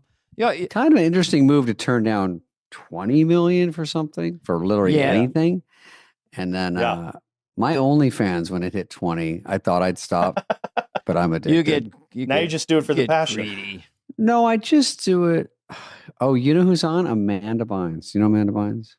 I was on the Amanda show back in I know, the day. that was a trick question. He fed him. I'm only telling you this because she announced it yesterday, but she said, which is smart up front, it's not going to be sleazy stuff. Sure. It'll be my day and stuff like that, which is still interesting because she's very interesting. But it's 50. So I did a little stutter step. Yeah. Is that a lot? Or I don't know OnlyFans. I would say that seems high. High. Now, you wonder why they're all making $20 million a year. I don't know how, but yeah. it must be a volume thing. But yeah. Amanda, who you worked with Wade, how old were you guys then? Yeah, it was my first job. Literally the last week of high school, I got cast on her show. And so we worked together for like 3 weeks then. And then I went away to college and like, I didn't have an agent anymore. I was focused on school and they called me back to do more. And they helped me get an agent. Like being on the Amanda show kind of like started my grown up acting career. And we were friends. And then we did a movie together, Big Fat Liar. And she was the best. It was a very important relationship to me in my life. And yeah, was she like, how old were you when you started? What's the Amanda show? Was she like 11 or like really young? She's 14, 15 when she was and then that she show. got movies, and that was one of the movies she did where like She's the Man was one, of course, I remember. Is that what's called? She's the Man? The soccer one? Yes. Yeah, exactly. Channing Tatum. And hilarious. And I always thought she's so great. So she's one of the most talented people. I think she's one of those people everyone pulls for, like Britney. Like, yeah, it's a very tough world out here in showbiz at whatever level, and they were at a high level. And yeah, she seems at like that age too, like to be a full like Lucille Ball, Carol Burnett dynamic, and had the good, she's truly one of the best. Right, and she's good at it, funny, very so cute. And it's just such a weird world out here and when they're young, you're right, you just don't know. Ariana the shit Grande, they deal with. Timberlake. Yeah. Ariana just Grande. talent. Well, I was going to ask you because you think, okay, high school senior, and then you go do that. Like in the sort of neurosis, fear, paranoia, whatever. How are you mentally navigating show business? Like, were you super scared getting on SNL, or you done so much that you maybe were more confident? I'm just curious. Yeah, like I started auditioning very young. Like I think I was 5 years old when I did my first commercial audition. Wow. And fortunately was not successful at all. I'm So Terrence didn't have to- SAG-AFTRA. I love milkshakes. Yeah. And your mom took you here. 4-6 SAG-AFTRA. Slate, please. Buckwald and Associates. Oh, that was Buckwald. Is that really what it was? Oh, Yeah, funny. for a Sutton, moment, Barth, for and sure. Maneri. But so like was always adjacent and enough exposure, but without any of the trappings of success, thank goodness. And then All the hassle. No worry yeah, about all that, fame. all that, Don't all worry that about 20 success, million. yeah. Yeah, still working. Yeah. And then in high school, I went to the Performing Arts High School here in LA, Oh. LOXA. And so started doing theater and really loved musical theater in particular, and was going to college for musical theater. Mhm. And then in that sort of like reconnection with the Amanda Show and getting representation, I started auditioning again, and on a fluke got Mad TV when I was 19. Oh, that's right. Yeah, Wow. like doing lots of impressions of WB stars and stuff like that, and then my characters were just impressions of my teachers, that I didn't like. Now, who's on with you that we would know right around then? I was there for Sasso's last year, Okay. and Alex Borstein, and then I was with Mo Collins and Michael McDonald and Stephanie Weir, Artie Lang? Andrew Daly. Already had come and gone already. I was like the 7th season, so I was like Okay. kind of deeper in, and was just in way over my head and like, what is this? And SketchCon, I'm a theater actor, and then loved it so much, and so many of the people, particularly on the writing side that I love, like Michael Hitchcock and Jennifer Joyce, were Groundlings people. So I left Mad TV and started taking classes at Groundlings, and kind of then had my eye on the prize for SNL. Then SNL and became did the that goal. help you knowing a little bit about it? Was it similar? Yes.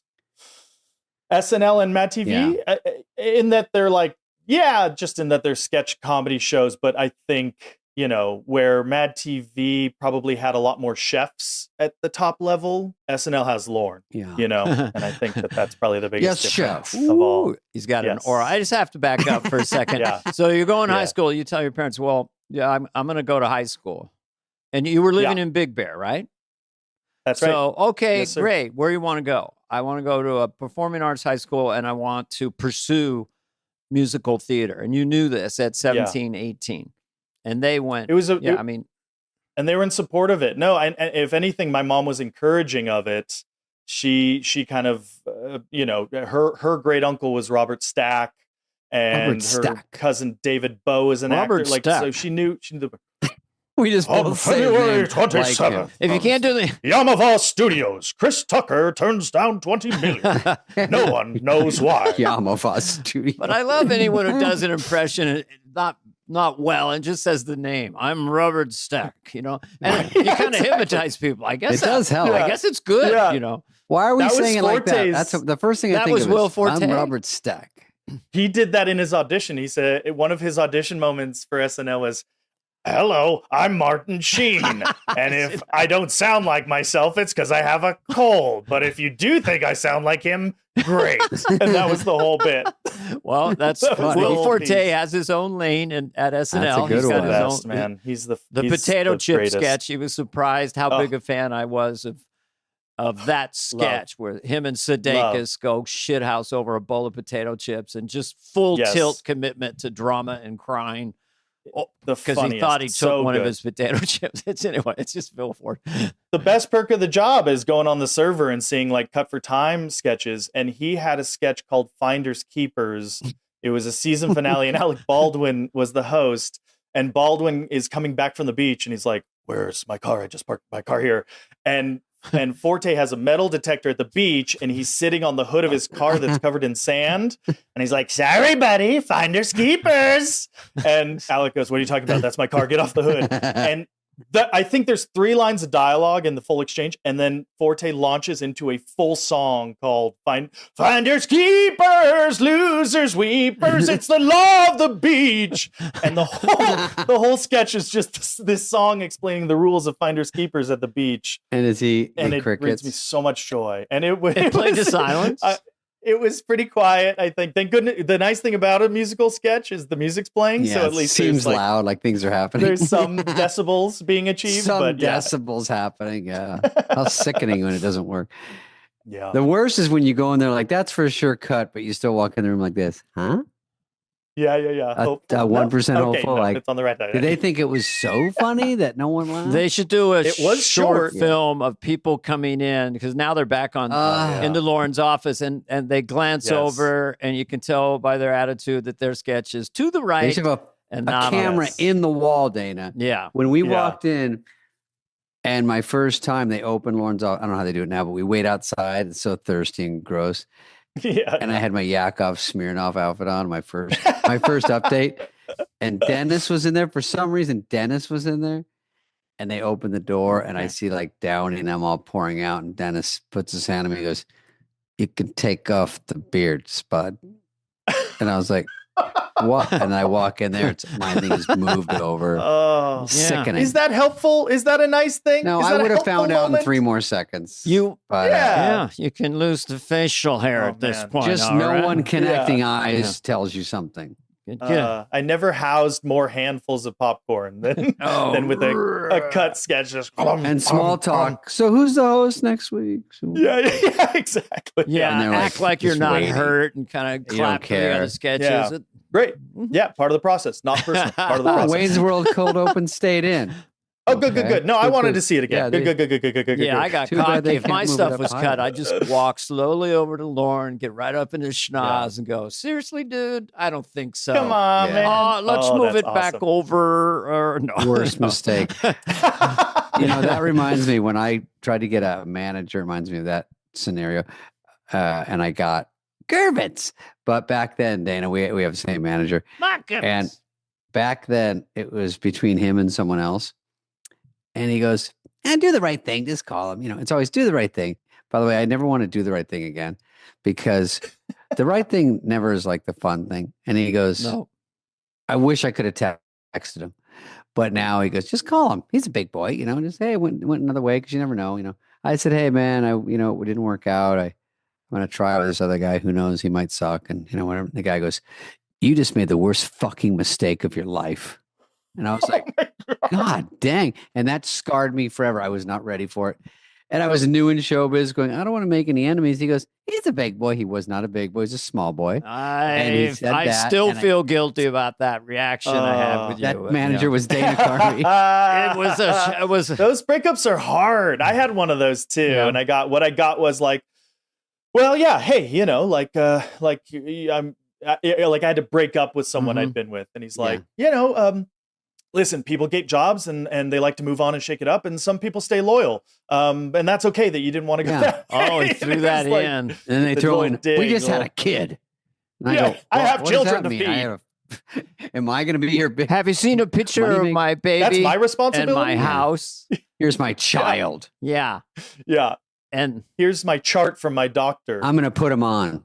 Ooh, It's your malignant. kid? Yeah, tell him. You tell him. I can't break his heart. Hello, Mr. Spade. I love you. Oh, thank you. Listen, I'm out. Never miss an episode of Lights Out. I would just say, Oh, you like Lights Out? That's nice. everyone Yeah, it's loves my Lights Out, favorite. but I said never Aw. name a show that makes it easy to cancel. Hey, Lights Out. Sure. Yeah. Lights right, out right, for right. good. You I want think to that's do what- a show that's like 7th season.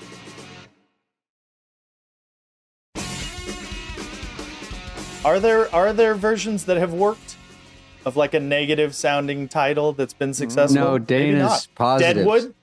Deadwood is good. There should be one called Dead on Arrival. That's a good one to critique. DOA. Yeah. DOA got resuscitated. Dana's got Critics' Choice. Critics' Choice, my special from the 90s. I just called it Critics' Choice. There was no online, nothing. And so my sister would call me and be in the TV Guide or wherever. You got Critics' Choice again, man. Congratulations. That's awesome. Critics' Choice, Hilarious. 4 stars.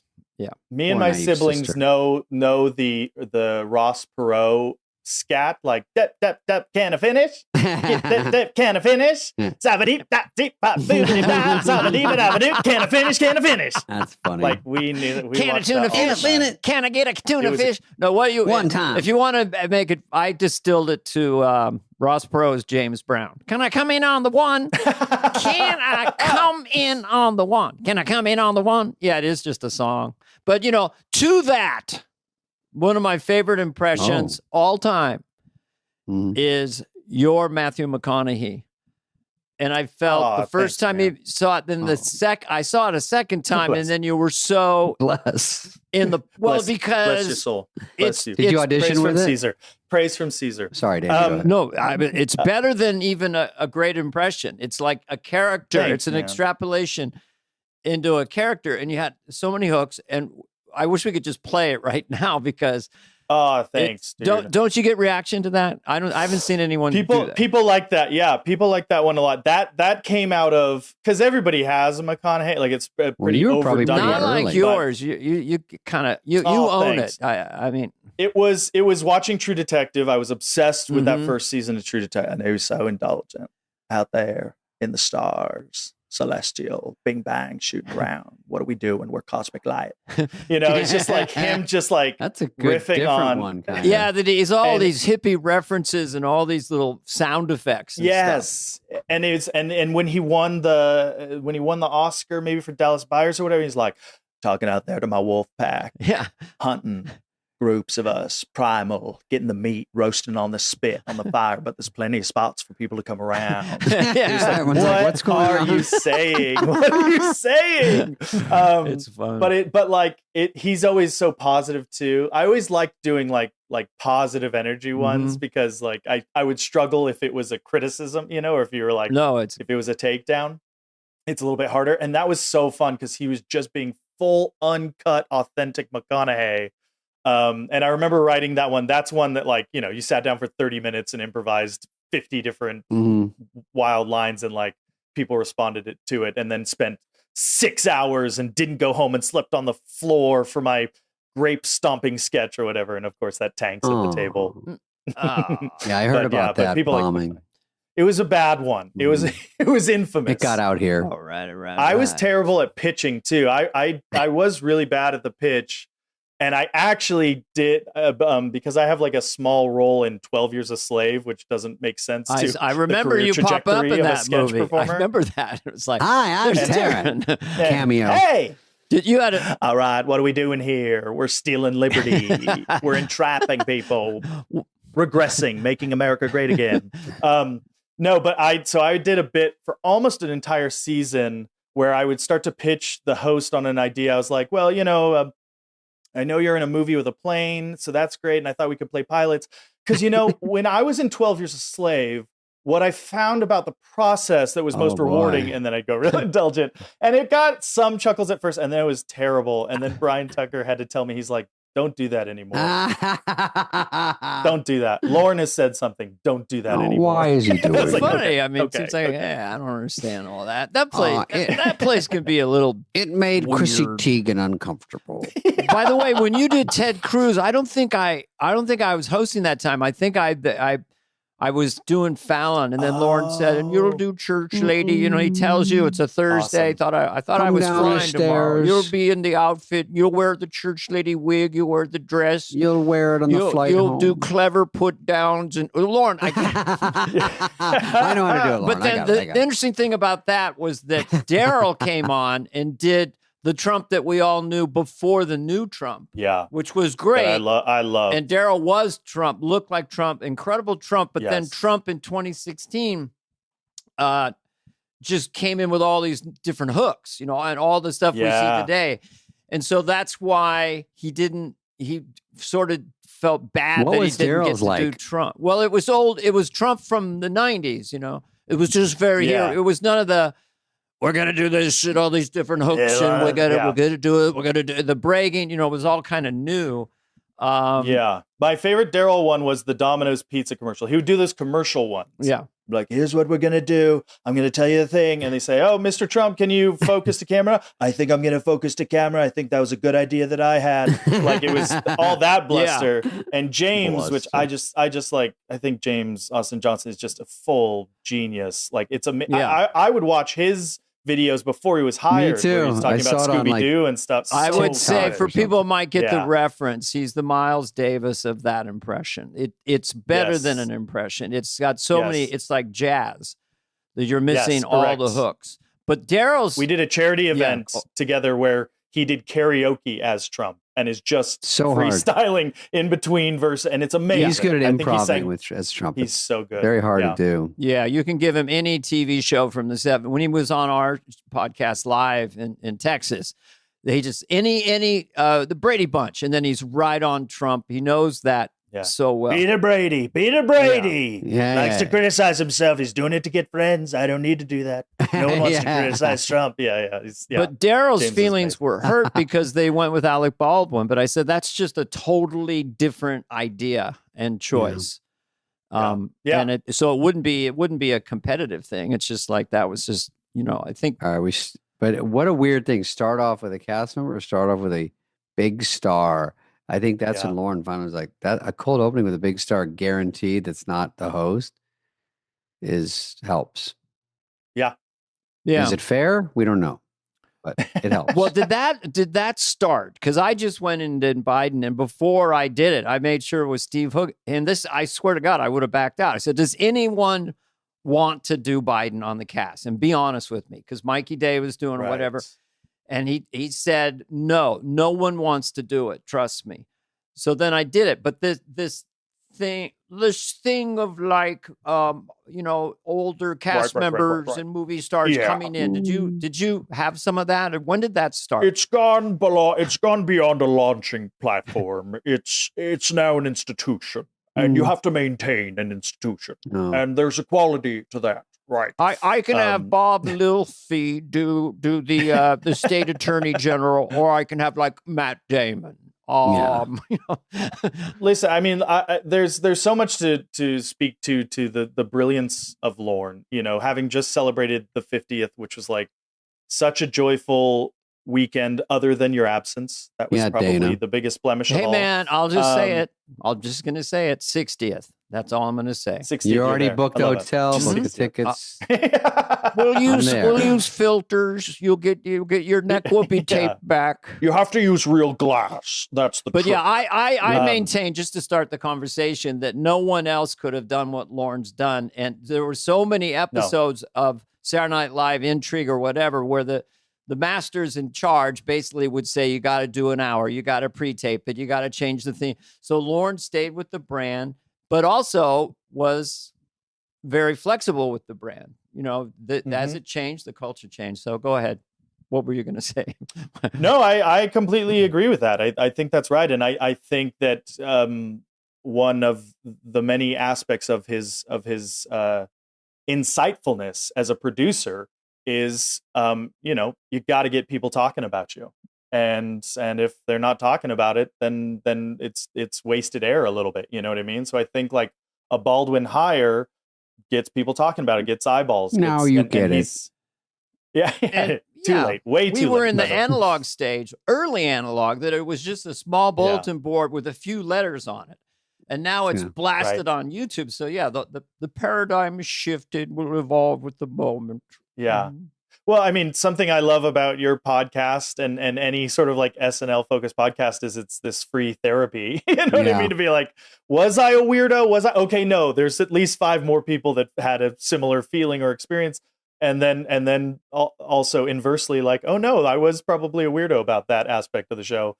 But I'm really enjoying the Lonely Island Seth Meyers podcast too, because I for the same reason, but I also feel that those guys, the Lonely Island, will never get as much credit as they really deserve for adapting the format for a new generation. Right. Like, Yeah. that's probably the biggest change, speaking to what you were talking about, Dana, of like, maintaining quality, maintaining its brand identity. And yet now there are 4 guaranteed pre-tapes per episode. Yeah. There's a full studio. Yeah. And they'll 4. get the hosts will do pre-tapes on all day Friday. Get them up at 6 a.m. and do a whole pre-tape all day. It is hard. One sketch. But so that is, and Andy and his buddies. Lazy Sunday was yeah. the beginning of going, wait, what is this? And then And you realize right away, oh my God, this is what, plus he's a good looking dude. Everything hit. It was like cool, good looking video. Then people start watching it. And you're like, they're watching it where? Like that was beginning of YouTube, I think.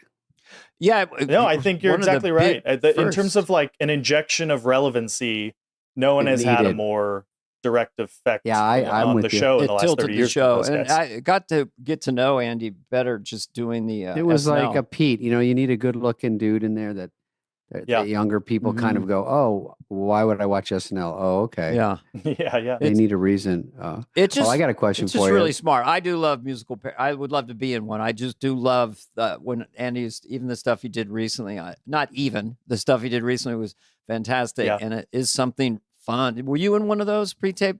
The anxiety video is so smart, and he did it for the 40th. It was great too. The breaking video about people who break. They're incredibly smart, but they're joyful. I love those guys. I respect them so much. And I think like my first week, it was like, I'm going to be in a digital short. I have made it. I've arrived. And I had like one off-camera line in a video called Booger Man. There you go. That's SNL. Yeah. It's like, okay, all right. They're not all lazy Sundayers, but I'd read for Booger Man.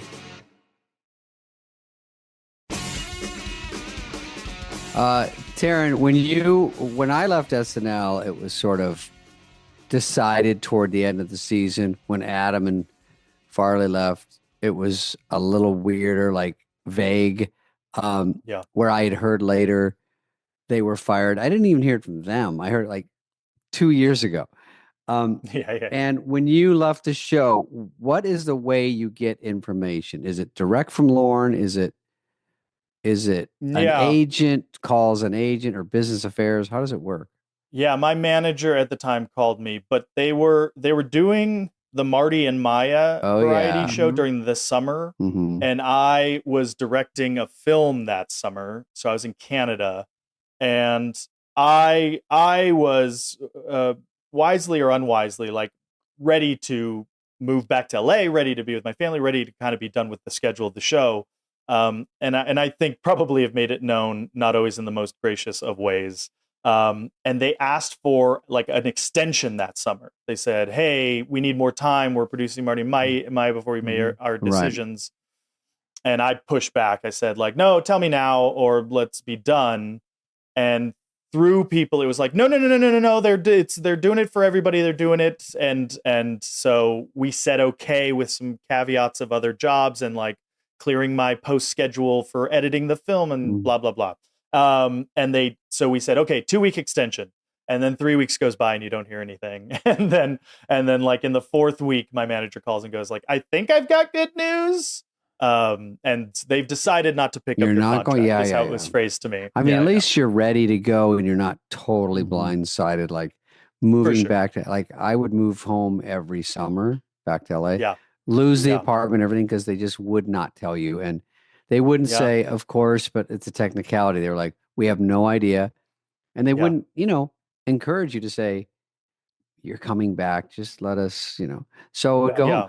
But that is a weird process because Dana, I don't think Dana had this exactly, but Dana still has rose petals stuck to the bottom of his feet. My God. Hey, once the bitch came out, it anchors the show. I mean, but anyway, I just wanted to say that we've talked to people recently who just auditioned 2 or 3 times, and these are great comedians, to get on SNL, and really feeling such regret that either they pushed at their audition, and so then when you look at you with a baby and a movie, and you're already in the Hall of Fame in my money, 6 seasons, so it was just odd because you probably would have maybe done one more or not, but it sounds like 6 is a good run on the fence, and so 6 was enough for me. I mean, everything you just said, Dana, means a lot to me, and I'm very grateful to you for saying it. True. I've done the work. I've made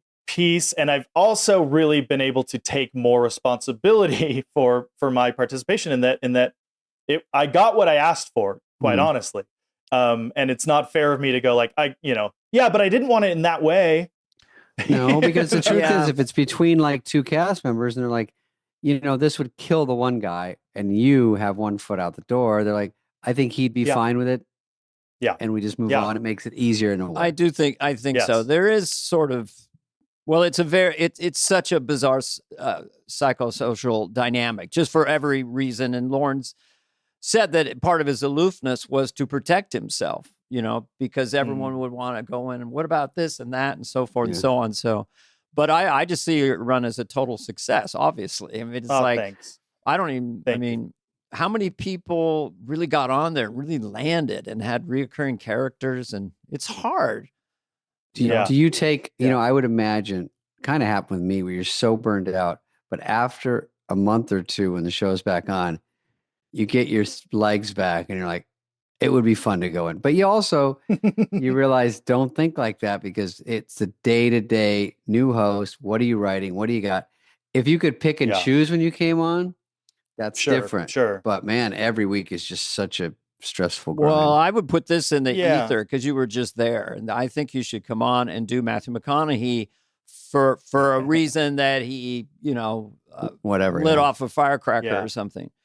I think that. Yeah, I mean, I being back for the 50th was truly like healing and joyful. Like it was really positive, and I have to assume almost everyone like me went in with your defenses up, like your dukes up a little bit, and from word one, it was just like appreciation and reflection and gratitude, and swapping stories. And then Mulaney put me in his musical piece for one line, which I was not expecting, and that felt and so, lovely rat and costume. great. What was the costume? Yeah, as Pizza Rat. Were you sitting Pizza backstage. Rat? That's great. I was Pizza Rat, man. We were there. That's history now, man. I think I went as Halloween as Pizza Rat one year. Spade had, and I've heard multiple people say this now, and it was true from the first blocking rehearsal. Spade had the laugh of the entire show. Oh, I love you saying that. Well, I love it. we've heard this from other that's people. Yeah. It's factual. It is factual because I was in that sketch. So I watched it when we're like rehearsing downstairs, not even for cameras. Yep. And I got a feel for it. Everybody laughs. We do it in front of camera. I got it. Every crew member laughs. And that's always the best indicator if something's going to work. Of America. They've just seen it all. Yeah. And they're so, And there was not a time you delivered that line that it did not get a full voiced laugh from everybody in the room. Oh, it was awesome. And I watched it. Awesome. I watched the show live, and I remember how funny that was. And then I didn't know if Mulaney could quite hear it, but there was this other secondary laugh that's on the soundtrack. The arms is because it's so dry and weird and quirky and so unexpected because the musical is so effusive. And there's one guy that's just in the stands, and it goes on forever. We got it. It's a 20-minute long. sketch. So many setups. Every part of the stage. Yeah. So you're not the only one who said that. And writers, Higgins told us, all the writers, that was their favorite line of the whole 50th. So there you go, David. Listen, to even get a line, like you said, to even be in that sketch, because you're in nothing when you land. And I said, Higgins, don't worry about me. I'm coming. I'm not. And then Mulaney goes, hey, Mulaney might want to throw you in something. I'm like, done. Whatever it is, same thing. So to get one that actually like that was super fun, and to be weird enough to go in the audience. And but also so tailor-made. Like there isn't a cast member, past, present, future. No, it was perfect. That could have landed it as good as you. Like it was tailored to the point where people ask me after the fact. Like I'm telling you, in my own life, they're like, "So what happened? Did he actually leave like during rehearsal?" And they came up with it. I was like, "No, that was by design from the outset." It's his specialty. That not pushing. It's very lucky to have something like that where it would fit me because also the pressure of going one line. They go, and Wally goes, "You need a cue card for this?" And he's like rolling his eyes. I go, I guess I don't. He's like, you don't. And I'm like, all right, I don't. Like, and to over dissect it, like it's true stupid. To your voice. No, this is what we do professionally, but it's true to your voice. It also breaks the fourth wall. So it speaks to it being live. Yeah. It also speaks to we're celebrating the generations and like, this is your thing. This is different from my time. Like it just was like perfectly constructed and layered. I appreciate it. And always got the biggest laugh. I love it. There you Thank go. You. That's a pretty nice feather in your cap. Thank you. It was only Let's the 50th. end with that because that's the best. It is. In the end of the day, it just when we look back at our time there, We never, ever want to do a military analogy. It's like being in the Marines. Forget that. Sure. But it is some kind of it's not, esprit de corps because you can get humiliated on that show. You can crush. You can get any kind of emotion you can imagine. And it's hard to get on. And everyone wants to be on it in the comedy world. And so I think I'm sure that was the vibe of the 50th. Like anyone who did it and did it well, it's just respect. You know, I think the 50th for us, the camaraderie is more akin to like we were in the Blue Origin together, the space thing that just went up. We've been in space for 12 minutes. That's how tight we were, the bond. Yep. Yeah. So it's not the Army. We were all Katy Perry that night. Yeah. We were all Katy Perry. The stress, the ups, the downs.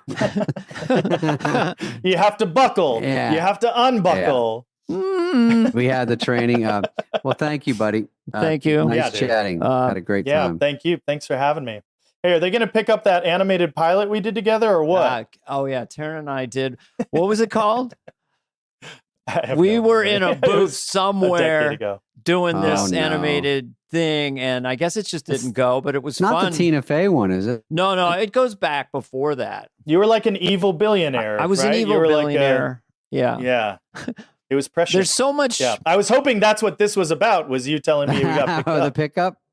Yeah. Well, but this has been great too. Yeah. Just one last thing. You're going to be in a show on ABC for the second season. I mean, there's so much show business. Obviously, understatement of the year, but yeah, everybody works. Everyone's doing an animated thing or whatever thing, and no one knows what anyone's doing unless it's some massive, gigantic whatever, you know? So Totally. Yeah, high potential ABC. Oh, high back. potential. Okay. And you got to do Spam a lot, fucker.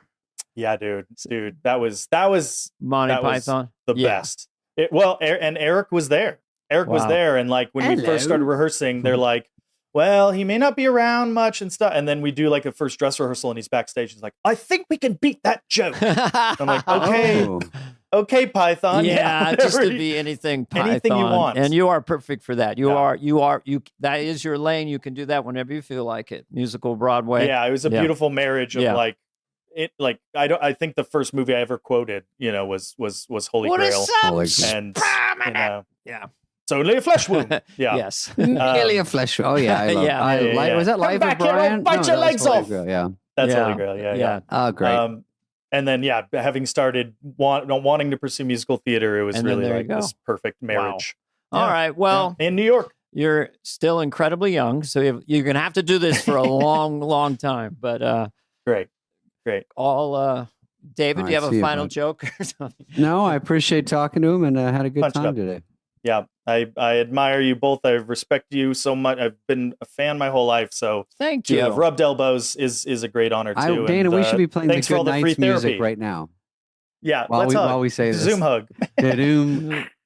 Special thank you to David Spade, Dana Carvey, Tony McCartney. All right, see you, bud. Bye. Peace out. This has been a presentation of Odyssey. Please follow, subscribe, leave a like, a review, all the stuff. Smash that button, whatever it is, wherever you get your podcasts. Fly on the Wall is executive produced by Dana Carvey and David Spade, Jenna Weiss-Berman of Odyssey, and Heather Santoro. The show's lead producer is Greg Holtzman.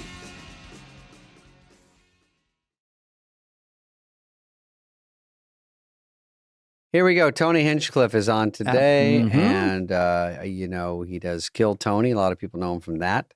Started the Comedy Store, moved to Austin, the mothership, and they have a great, hilarious, maybe it's called a variety show. What would you call it? I think it's a new wave variety show, postmodern, new form. Yeah, and he breaks down. He's the brainchild of Kill Tony. He breaks down all the different ways it operates for him. He really cares about it. I mean, he's 13 years in, and it's highly thought about. It's not and made to look like people just showed up and they shoot the rehearsal. It's really a fun show. Right. Do you think our fans would know about it? I think they would. I think a lot of them know about it already. I've done it once. I think you're going to do it in the future. It is fun. It's a total crazy shit show. It's a lot of laughs. They have a panel. They have a great audience that a slow build over the last 13 years, and now it's huge. They play Madison Square Garden. Yeah. They are on Netflix. They're on YouTube. They do well everywhere.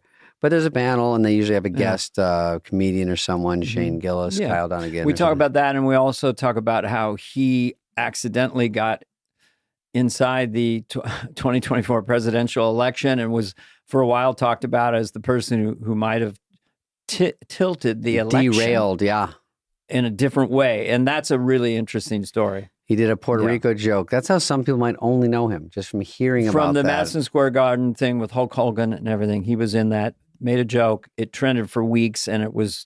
got a lot of attention for him. And then, you know, and he'll tell you all about that. We won't give it away. But so here we go. We got Tony Hinchcliffe, very funny guy. Look at that fucking chair. Yes. I know. We're... Is there an explanation? Well, I love it personally, but are you on a set or are you? No, this is the middle of my home, actually. I finally made money after a decade and a half plus of really, really struggling. And I decided, you know what, if I'm gonna buy stuff for my home, I'm gonna do it crazy in the way that I've always imagined in the wildest dreams. Solid gold chair, first order business. Yeah. Yeah, Wow. I like that idea. Championship belt. That is I know. Is that UFC, Dana White? That's pro wrestling. That's WWE, the world heavyweight champion. So we're catching you at a time because we ask people a lot sometimes because I'm curious about celebrity net worth and things like that. But the first time you make $1 million or this is your first really grandiose grabbing something in this house, is this the first time? Yeah. Yep. First time. And it was not easy city? to get. It's in the middle of Austin, Texas. Okay. Yeah. Makes sense. Nice city, nice house. Love it. It's kind of fun when you can actually go look at something nice like that you never even thought you could look at. It's the wildest thing. There was all these real estate agents when I moved to town. I think they all thought that I already had a lot of money, but I didn't really. I got it here anyway. Well, we'll break that up. Yeah, I don't want to push everybody away. No. We understand that. There's. It comes with a price. I mean, you're famous and you're wealthy, and there's stuff that happens. It's not a complaint; it's just an observation. But I'm just curious, what would. Like when I was coming through, I don't know, I got it for a little bit, then I didn't, but whatever. I wanted like a movie theater, recording studio, swimming pool, a half-court basketball. Jesus. I'm just clicking off things that I would be a really good swimming pool, like a great... I didn't realize... I thought you were a comedian and comedic actor. I didn't realize you were a rapper, Dana Carvey. Yeah, he has a rap album. Oh, I can rap. Give me a word. Plays down some beats. Give me a word. Or anything. Pepper. Yeah, pepper. See a leper. What you gonna say? Are you on an upper? Take yourself downtown. Don't wipe off that frown. Come on, man. Boy. You're like a Biff. You're like Tony Hinchcliffe. Yeah. Oh, Jesus. I got to jump off. I know it's terrible, but I had so much fun and I liked your moves. But anyway, Tony, so you could put him right up on Kill Tony with that. I would love that. Dana comes out. I'm already planning. I'm planning because I want to come on as a character. I loved, obviously Shane, and you have Kyle on there with his intense prosthetics. He looks with Elon Musk. Yeah.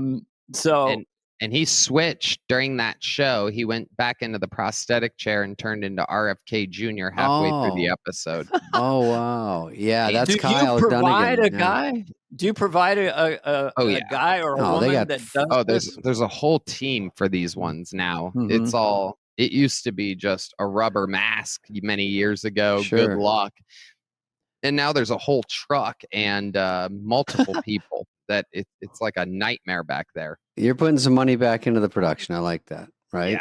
Make it nice. Actually, I went there, Dana. It is nice. They treat you right. You go back there, got some good black and white shots of me and Tony walking around. And I think those ones, like I see clips all over the place, which is great. Those clips have to help. They're just floating all over.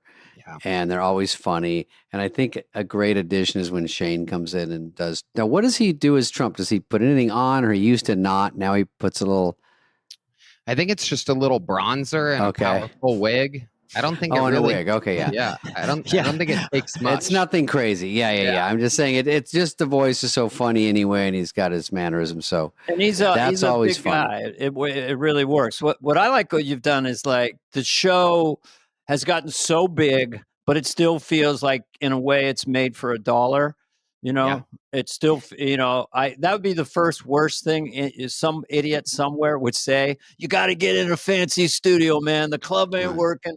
And it's like, so that's, that was part of the actual demands that I made was we got to keep it real. We got to keep it raw. And in fact, my note post this newest release today, I was talking to the production team and I said it was a little too flowy. It seemed like the people coming out were on the other side of the curtain. Like we need to get back to a little more like of the gaps, pauses. Yeah, rough on the edges. Yep. Bad intros. I mean, awkward.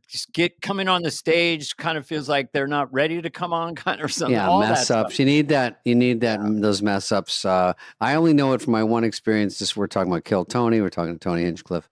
So we're like on the radio. I know. Now we're back from a commercial. We're talking with Tony on K-Fog 105. And I didn't know much about it. In full disclosure, when I went, I knew about it at the Comedy Store, and I'm never up past 9:15. So I didn't even do like roast battle, which isn't this, but all these things pop up, and I think a lot of people are copying you now in a way of going, let's do some sort of different thing than just stand up. Yeah, I'm sure you're aware of that, and it was interesting because I didn't know how many people in Austin would come. I don't know if it was that way at the Comedy Store, but it's obviously bigger in Austin. And then they wait. Is it in a restaurant or something? It's at a bar right next door. Big, dingy, hollowed out, barely a bar. Barely a bar. Like it's really just a bartender. Barely anybody has the money for drinks. You know what I mean? Like it's a lot of tap water, a lot of water coolers and people waiting and a lot of broke, struggling artists and people that are doing Uber Eats and Postmates and all these side gigs to make extra money. It's a real vibe. It basically took the place of the front patio of the Comedy Store, which is where people used to kind of be camped out. Just camp out and hang out and look for. They made it to LA. Now what? They just go there and go, I got to be around what I've always thought about Comedy Store, this, and now with Mothership and Joe's place there, people want to be part of it somehow. And this is actually a good way to cut the line because, if you're not a big headliner, if you don't know Joe, it's very hard, I'm sure, to get into the comedy Mothership and just do a week. So these people, I think, Dane, you can explain what is actually the breakdown of the Kill Tony show for the people who aren't familiar. Well, the show is basically, people want to perform on stage. They get 60 seconds. It's all random. There's a bucket in which over 200 names are on the inside of it. There's so many people that want to do it. Sometimes it's over 300. It's been up to 350 at times when, And in the arenas that we do and stuff, it's the same thing. And we try to fit as many of the signups as we can into a seated section in the arenas. But at the Mothership, there's a big, dingy 6th Street, nasty, gritty bar next door. And if I pull the name out of the bucket, a producer runs behind the headset. Out the back door with the headset and yells, Jeremiah Smith. And everybody goes, hey, Jeremiah. And Jeremiah walks out. And then they bring them right backstage. And then when the person before them's done, I call up Jeremiah Smith. And then they get 60 seconds uninterrupted, completely uninterrupted. A lot of the ripoff shows, like you were mentioning, they just don't get that part. They just can't wait to possibly be funny.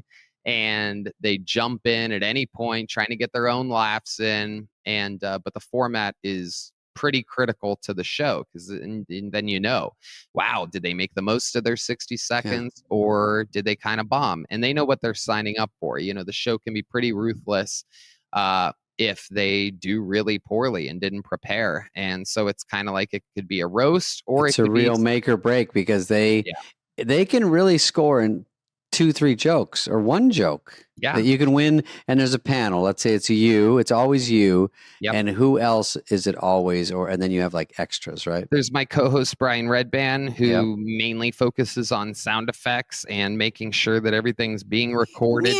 Yeah, exactly. 60 seconds, the sound of a cat plays, and there's not a buzzer; it just goes meow. Yeah, just a little something to let them know, like last chance to wrap it up, because 10 seconds later, a giant, overwhelmingly loud bear roar happens, which completely cuts them off. Oh. And then I conduct an interview with them for an unlimited amount of time. If I find them completely interesting, actually, only a couple weeks ago, I think we had the record holder for all-time longest interview. I think it was 23 or 24 minutes total on his first interview. The guy just had the most unbelievable answers to what was that guy's name? Alex Tarshoon. Oh my God. His shoes were falling apart. He works at a pizza joint. He has 8 dogs.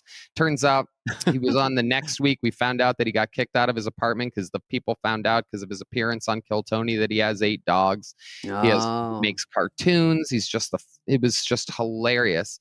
And, the interview parts, to me, that's the secret main part of the show. Everybody's like, a minute to make it or break it. But really, it's the 8 minutes in the interview part where people can play along and tag along, and you get an idea of how they can improvise or if they're naturally funny. Sometimes they're so much funnier in the interview part than they even were with the main part. It saves them. And also, you're good because you're the guy that interviews them, and you have to extract the right questions to make them funny or just stumble into something. And when you do, my experience, I was there, you would come into something and then we would find out something and then everyone yells and then it's like, oh, we hit something. Now let's jump on that. Exactly. And they can use that as material in their future and whatnot. And that's kind of what I'm digging for. I'm using my gut instincts to try to feel where there's something missing. Is it in their childhood? Is it in their dating life? Is it something they do for work? I used to, I was just telling somebody this the other day, and it kind of hit me where this thing comes from, because I was telling them, actually it was Carrot Top we just had on. And I was talking to him about how I used to fall asleep as a kid watching Letterman. I would put a towel under my door so that my angry, furious single mother wouldn't yell at me. And I would watch Letterman as a little kid. I would fall asleep to Letterman and I would stay up extra late, and I would wake up extra early to listen to old school Howard Stern on terrestrial radio.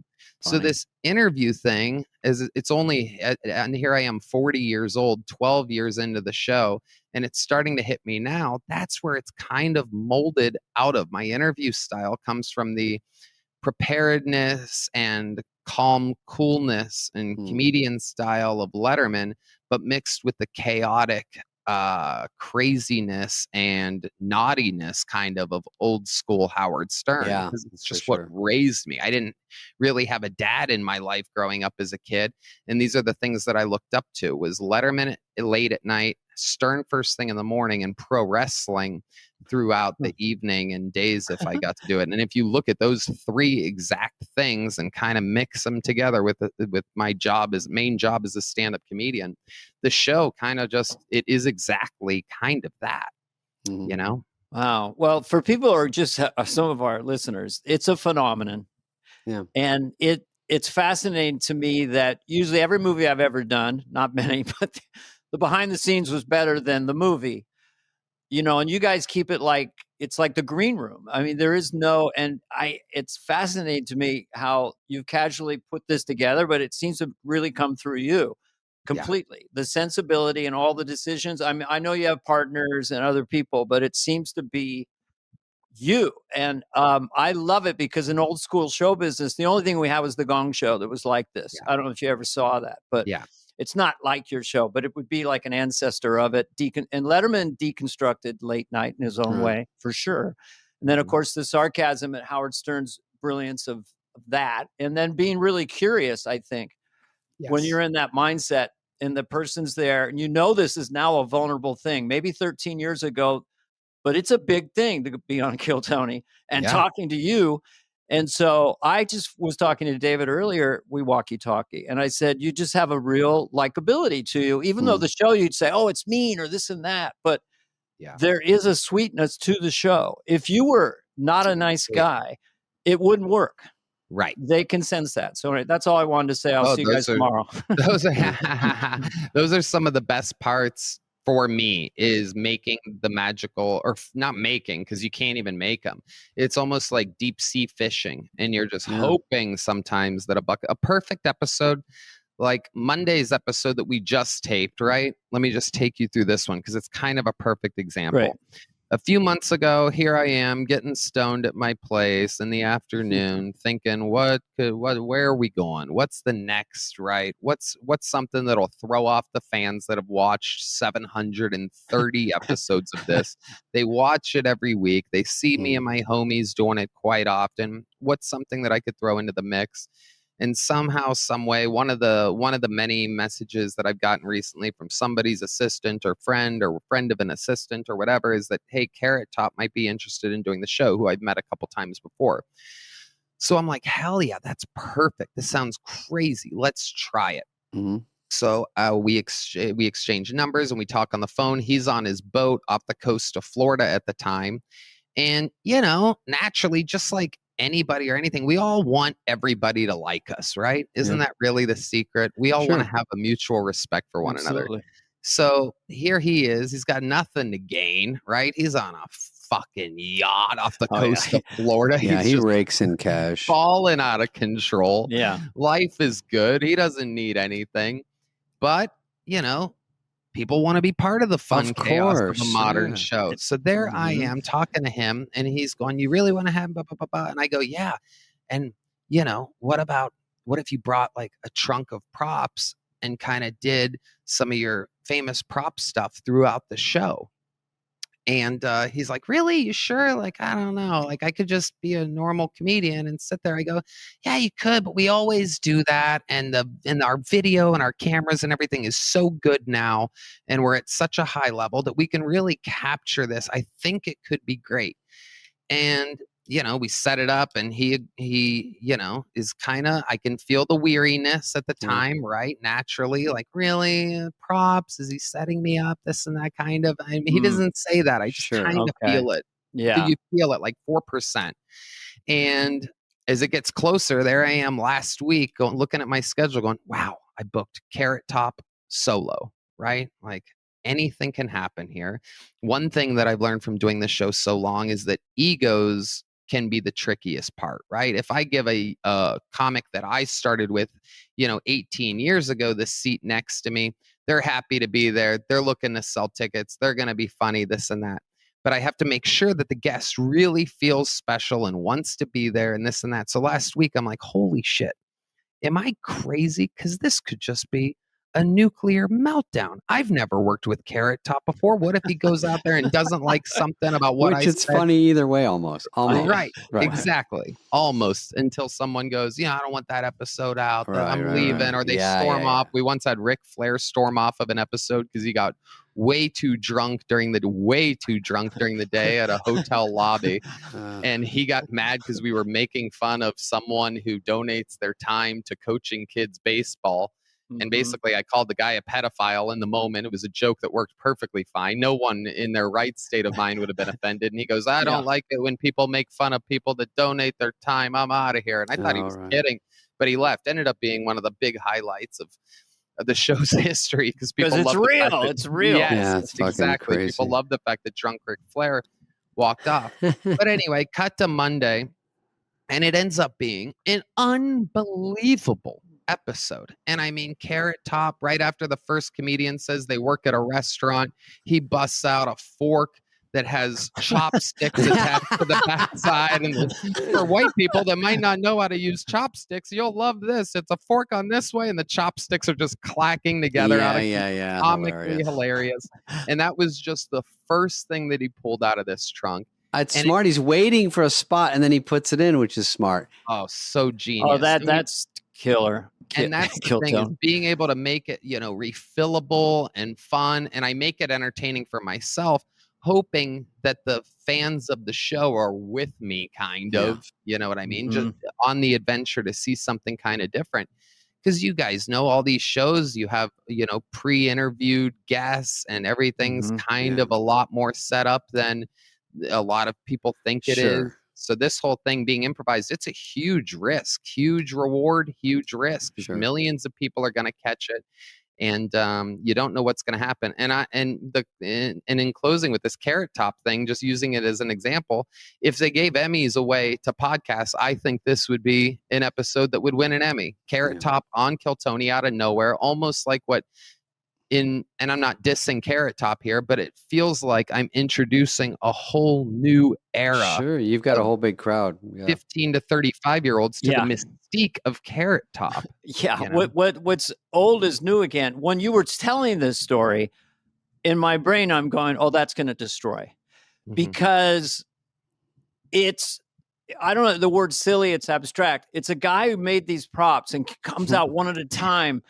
For a new audience of young people, this is revolutionary. It's not a guy with the elbow on the thing going, I jacked off in front of my cat today. It's just, no, I'm going to be balls out funny and abstract thing. And by the way, I've heard Jerry Seinfeld and Chris Rock sing Carrot Top praises. Sure. Because who else is doing his act? And he's a nice guy, too. I mean, I went and saw him in Vegas just to, I think it was the Luxor. We were there a night early. I also go see Carrot Top. No hate or anything. Just like, let's go see. I haven't seen him. And I just hear, and people like to use him as like a punchline. But you go, something's working. And we fucking laughed our asses off. He's pulling out a toilet. It's so ridiculous. You go, look, I'm glad someone's doing this. Yeah, because I can't think of this shit. I think that was brilliant. I mean, what a great thing to have him and understand. And of course, they wanted to see all the props in his joke. Oh, they don't know they want to see him. They don't know what he does. And they're like, oh, shit. Because they're also waiting for you, who's the boss, to say, oh, like this guy. And if they go, okay, they give him a chance. And then hopefully he comes through, which jumping in when it kind of fit in the story is really great. That's inspired. Yeah. And then it's like, oh, food? What can I see? Is this out now?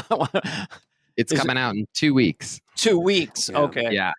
I got to see that one. That sounds hysterical. And it had everything. It had people bombing, which is what people love. Yeah. It had people doing good, which people love. It had great interviews, which people love. And we had a guy win a golden ticket. This amazing, cool, obese black man came out with children's books for adults that he had written, and he brought them out. And it's just the funny. It was so unbelievably funny that I realized this guy's probably going to make tens and tens of thousands of dollars just from me letting him give the shout out, because the front page, the first page, was so funny. I think the name of the children's book for adults was "Man, Fuck Them Kids." And the first page, he goes, just read the very first page, and it said, like, sorry to all the pedophiles that bought this book thinking it was something else. It's a man, fuck these kids.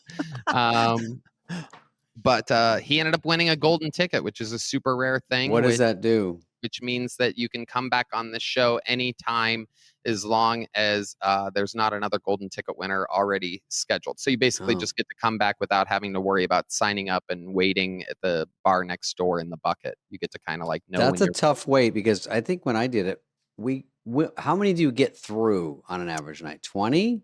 No, it feels like that. Probably about with the regulars all together, probably about 12 or 13. Okay.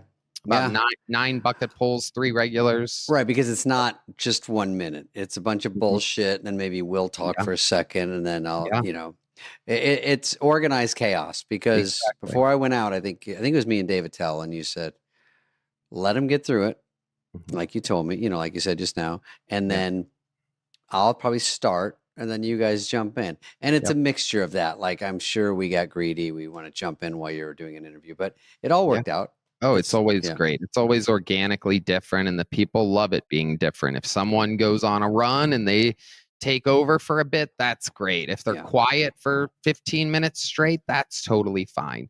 It's just the moment and the difference and the vibe and the energy, and it's kind of what makes it its own thing. The fact that it's unproduced and doesn't have network notes is the reason why it survives. Oh, God, thank God Netflix got that. I couldn't believe. I was Ted is smart about that. It's unpolished, and you just luckily if they just go in somewhere like that den and say, okay, whatever this is works. Pull this, put it somewhere else, but let's just get it exactly the same and don't spruce it up and make it Hollywood. It's the thing everyone hates. You know what I mean? They go, oh, they ruined it. They ruined it. And in fact, I'm sure we, that like I scared said, you. we accidentally organically did that for the Netflix, for the first Netflix taping. And it falls on me. You know, it's my note to myself is like, oops, we did what they would have wanted to do accidentally. Little more chaos, little more improvising on my part instead of going to what I have next on my little notes. Yeah. And don't let the Netflix of it all get to my head, you know? Oh, wow. It's really hard to do, especially it's Netflix, you know.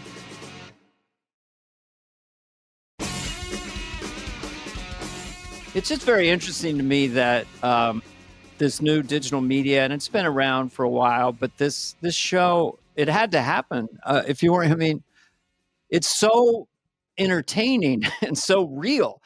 And the numbers, I don't know. I mean, Bert Kreischer was the first one we had on the podcast, and he kind of said it. Not, you know, Bert's such a sweet guy, but he's like, "Oh, I get way more numbers, more people than the Today Show or any of these television shows."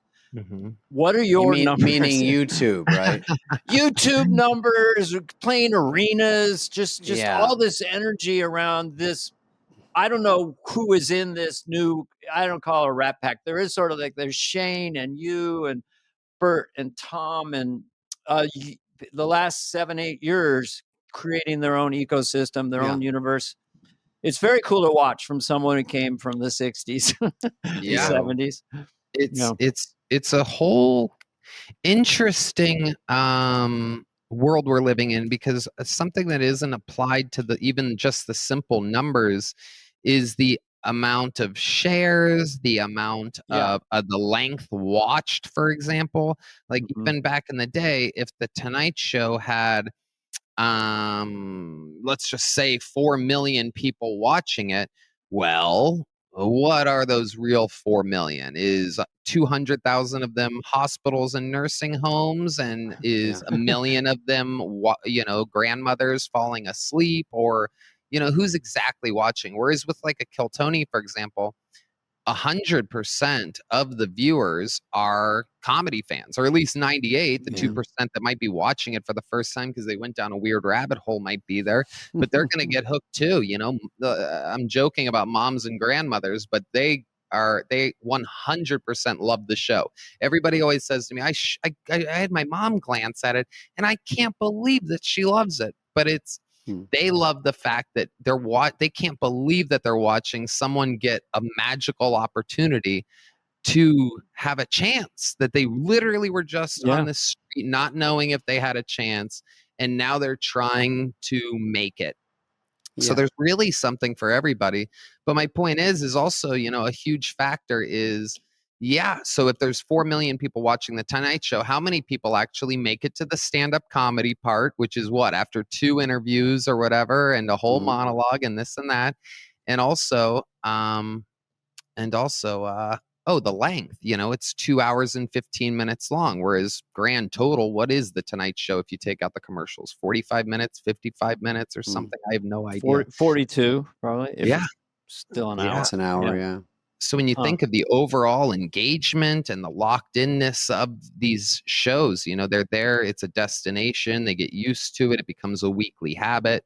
And so it's a whole different I just level. want to ask one quick question. So the guy who got the golden ticket, did he tear up, or was is it kind of emotional in that moment? So that's another frequency you're hitting on the show, that you can also change. There's a reality component to this at times. Like America's Got Talent, like it's same people that like that, you know, because seeing people that night, I'm a little not as rough as like Attell. Attell is a sharpshooter, so he's probably the worst person I could sit with, because he's a crowd work guy. He can say anything about anything. And I also don't want to go for the jugular on these guys, because I'm part of the people that go, fuck, I can't be a dream killer. But then, of course, I get caught up in it and want to get laughs. But some people that do great, it's a big deal. Some people get crushed, and that's just the rough world they're entering. And they can can't sign all up win. again, and totally They go again and flip it around. Yeah, they know what they're signing up for, and they can sign up again. One of my favorite features of the show is when I notice, and this happened on Monday as well, is a comedian came up and crushed, and I go, "You look familiar. You've been on this show before, right?" And he goes, "Yeah, 2 years ago." I go, "It didn't go that good 2 years ago, did it?" He goes, "Hell no, it didn't." And so, like, you're watching the actual growth in real time. He thought of that for 2 years. Yeah. And not only to answer your question about the golden ticket did he tear up? Not only did we see him wipe a tear, but again, I'm talking about this guy is literally like 6'4", 350-pound aggressive black man. So you're watching him go like that, and it hits so much harder than someone that looks like a low testosterone white guy like the three of us. Yeah, me. Also, we put, like, even in that movie Bus Boys that Theo and I did, we brought in 3 guys from your show. So that's to play these guys that work with us, Dana. But I don't know if you know them, but they know them from the show, and they came in and they were cool. I think one was on when I was there, but they all do well and they all have a following, and it's just fun to pepper in stuff like that because the people that know will know, and it's just another layer in there of tapping into what's going on, and that show's going on. Yeah, and those regulars that you had on, this is a very special thing that gets into the territory where nothing like it's ever been done before. Because there's an America's Got Talent element. Yeah, there's a little bit of a Letterman-y, Stern-y interview element. But one thing that this show has that's never been done is exactly that. The 3, 4, 5 regulars that are doing a new minute almost every single week. People are watching them come up with everything, and it's a high pressure situation. Honestly, I would be scared to death if I was them. Here I am controlling the spaceship calmly. Meanwhile, I look at them like, sheesh. And again, granted, I might be writing ballpark about give or take a minute every week naturally on stage from performing multiple nights a week, but these guys are doing it publicly in front of millions and millions of people. And when those people go and buy their ticket, they're going to see the more refined version all together, their hour of the stuff that they watched them debut. Yeah. Kind of like watching someone write a hit on an acoustic guitar and sing it to you a cappella, and then you get to see how it comes out in the studio, kind of when they really work on it. So people are literally watching these guys grow and make a career in front of their very eyes. Like Cam Patterson is like a Eddie Murphy, Dave Chappelle type, Chris Rock, young, only a few years in, 25, 26 years old. And they're getting to watch this freak of nature become a superstar in real time. He just booked a huge movie with Kevin Hart and is going to be out for multiple weeks. And, it's like a main character, main big role. And people have gotten to watch his process, not just see a star, right? You're right. So it's a little bit, not exactly like, but you might be a little bit like a new Lorne Michaels. I mean, in the sense that, I'm sure we could fit a stadium full of people who have such gratitude for the experience and the feedback, and then coming back doing better. And how many of you launched? Just like, when you see Eddie Murphy, Dana, like the first time we see him, it's, for me, it's delirious or it's raw. It's a full polished hour. So that you're like, holy shit, this guy's good. But if you can see he's good in 1 minute and then he comes back and he's good again, and then you're like, oh, is this a fluke? It's like writing a hit song over and over. It's hard to do even a minute, it's probably harder. Yeah. And let me remind you, some few with like a Cam Patterson, for example, very few, maybe 1 out of every 20 or 30 minutes is kind of rough. And immediately, as soon as the cat meows and that's my time, he goes, fuck, I hated that minute. That fucking sucked. I go, no, it's not bad. He goes, no, that fucking sucked, man. Yeah. So they get to see it. That makes it real, right? It's like, oh, yeah, right after they bomb, they're able to, with you guiding them, going, oh, I just fucking sucked. When you're playing open mics back in the day, they didn't get that opportunity. Exactly. humiliated. And the millions of people watching get to go, holy shit. Every week he works so hard. It's not easy to kill. He makes it look easy. Yeah. And then you have one rough week and it's like, oh, it's real. This could all go off the wire. Like, yeah, it's kind of like Lorne Michaels, but at the same time, even SNL has its own writers and producers and everything, a bunch of people clanking their heads together. Right. To help make a star. Yeah. Exactly. These guys are out there sinking or swimming on their own. So it's really exciting. I get kind of nervous every time I bring up a regular because I do want them to do good. Yeah. You know, I want them to shine up. Cam's a nice kid. Danny's he's a good looking kid. I saw him at the Improv the other night. Surprised to see him at the Improv in LA, but I guess he comes out here. And but all those guys do well. The one guy, the tall guy, was on Cameo. They make money too. Yeah, they're doing good. William Montgomery is one of the highest paid people on Cameo. Casey Rocket's all over on tour, nonstop work ethic, running around, super physical. Ari Maddie from Estonia is just destroying. One of truly the best stand-up comedians, and he's still kicking out a new minute every single week. In fact, he does this thing where he flexes on everybody because we let the regulars go as long as they want. They're not just limited to a minute. So he does a thing where he, like on Monday, dropped 2 minutes and 30 seconds just for the sake of the how long he wrote that bit. So it's really crazy what's going on. It's exciting because I get to be a fan of. Sure, you just get to watch. You're right there. I just have to insert this at this point. I've just learned a hell of a lot about your show. Yeah. And I admire it on all, and how many frequencies, I started to use that again, or metrics it operates on, and feeding into why it is such a success. You go, oh, they go up and these comedians bomb and they shit on them. I don't know. It's just completely comprehensive. I just want to say that I was in Vegas. I was at the Wynn Hotel. I was playing a private date. And across the way, out the window, I was way on a high floor. Every 10 minutes early in the evening, I would see you 100 feet tall. The whole side of the Resorts building. International. I don't know how big a room, but you were just playing there, right? So just for a second, how's your stand-up career going? It's a whole other side thing. You're playing at big rooms. I mean, I've never had more fun. All the stuff that I've worked on, and I joke about it now in the hour, is like, I always, when everything was I've always liked to, how do I say this in a non-corny way? I like corny. I like the idea of pushing the crowd away and then having to win them back over and touch on really, really, racial issues and, sometimes what would be considered stuff that could get someone in trouble. And I focused on that throughout the entire pandemic. When I found out I could move to Texas and be back to performing indoors rather than, outside in Los Angeles with cars 6 feet apart from one another. And that Supernova gig, that one.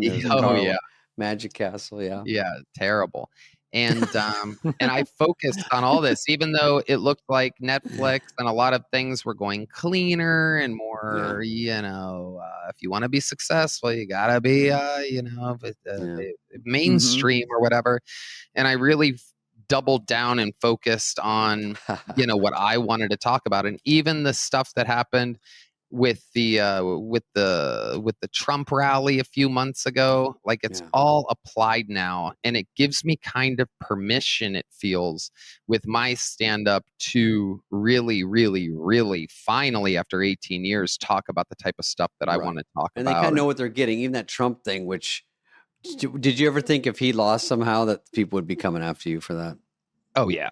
I know for a fact. I actually found out from the administration a few days before the election. I was in communication with them the entire time. And on the Sunday morning before the election, I woke up to a text message that said, "Call me when you can." And I looked at the time. It was sent at 6:15 a.m. from the guy that booked me for the Trump roast, a high-level advisor in the camp, like that's at all the meetings and everything. And I just knew it wasn't good. And I called him and he goes, "Hey man, just to let you know, because the press writes their stuff up before it happens, before the election. They write it up. This is what we're going to put out if Trump wins with the actual statistics. This is what we're going to put out if Kamala wins with the actual statistics. And he goes, just to let you know, the press already has it written up. If Trump loses, they are totally 100% going to blame you and I. Now, I work in politics, so my career is going to be totally over. I don't know how it's going to work for you as a comedian. And I'm literally like, oh, fuck. Because now what? Now I've lost. Now I've lost basically everyone, the Republicans and the Democrats. I'm stuck with literally the 6,000 people in the country that truly don't give a fuck about anything at all. You got that crowd still. I remember this well. I'm glad you brought it up because I wanted to talk to you about it. And you kind of, I understand it now, but it was like for about 2-3 weeks, your name was really everywhere. New York Times, they're tying this to me, a very benign, just silly joke, please, people, about Puerto Rico and floating garbage, whatever. And they ran with it politically. But I just thought there was a period of time where you were sort of going to potentially, from that joke, reorientate how America tilts in the presidential election. I don't think any comedian that I could think of in the history of comedy has been in that position. And now getting the confirmation that that's how they were going to write it, that whole rally was a trip. I mean, but you were, I just thought it was fascinating what happened with that. Yeah, the plan was to just go out there and kind of have fun and be part of this wild gang of kind of, you know, I don't know. I'm sure a lot of people aren't going to like any part of what I'm saying. But don't worry, what could possibly? What do you mean the Hulk Hogan of it and the Bobby Kennedy? I mean, just sort of if you're on the left, it would be the rogues gallery of misfits and anti-status quo rebels, you know, basically. Yeah. And it wasn't exactly how I expected it to go. They had me cold open right after the national anthem, which if you know anything about my comedy style, literally, I don't cold open anyone's show. And mine, nobody's. That would be crazy to do, especially at a political rally, especially with the lights all the way up, which isn't exactly for some reason how I pictured it. And I mean, audience completely lit all the way to the rafters, Madison Square You're Garden. like in a grocery store, basically. You're like, you need to dim it down. I don't want to see after the front row, but you go, so this is... The lights are staying like this. Okay, I go on now. All right. Yep.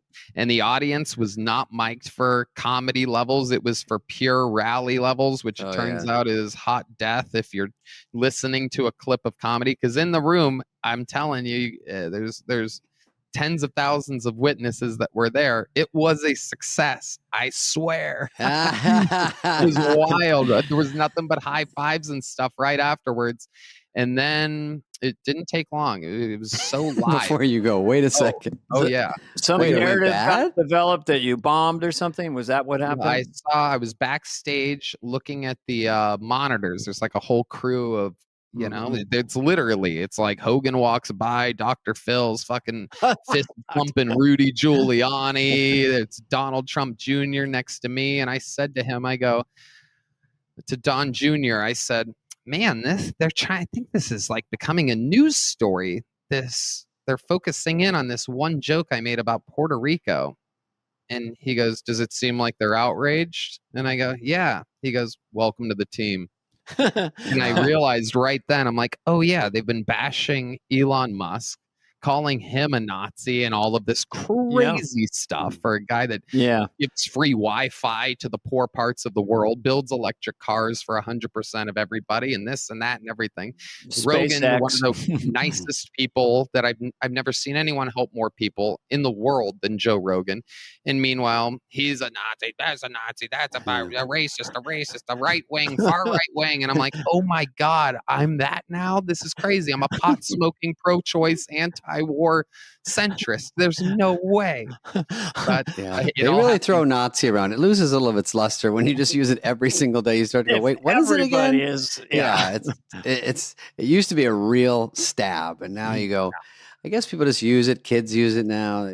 Now, according to a lot of people, 53% of the popular vote of the country is Nazis, I guess. So what a world we're living in, where 53% of the people can be labeled Nazis.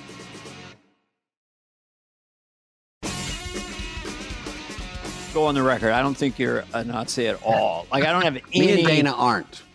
I don't get any Nazi vibe from you. Yeah. There's other vibes I get. No, I'm just kidding. But it is a fascinating world. I don't think I always say this. We got the wheel, we got fire, we got the printing press, we got this, we got nukes, we got nothing prepared us for social media. And if the world does end and they're digging through the rubble, they'll find a little box, and all they'll hear is a voice go, Zuckerberg, Zuckerberg, Zuckerberg. Yeah. It is not literally interesting. him. It's all social media, but The news comes from social media now. Yeah. Like, it happens there first. The news was reporting outrage about a joke because of the tweet that came out that said racist speaker at racist rally had this to say about Puerto Rico. Not comedian, speaker, not joke, comment. Right. You know, the way they label these things. And if you don't know me, it sounds Right. And that's the first a lot of people saw of you. Yeah. For Yeah. sure. Yeah. But That's the a big people stage. that didn't, with that said, and this is kind of where I think this backfired for the mainstream media and whatnot, where it backfired is I don't think they counted on, because I'm not, at the time especially, wasn't considered a mainstream guy. You know, I don't think they factored in the power of Kill Tony, the millions and millions of people, and the millions and millions of people that watched the most watched program of the year last year, which was the roast of Tom Brady.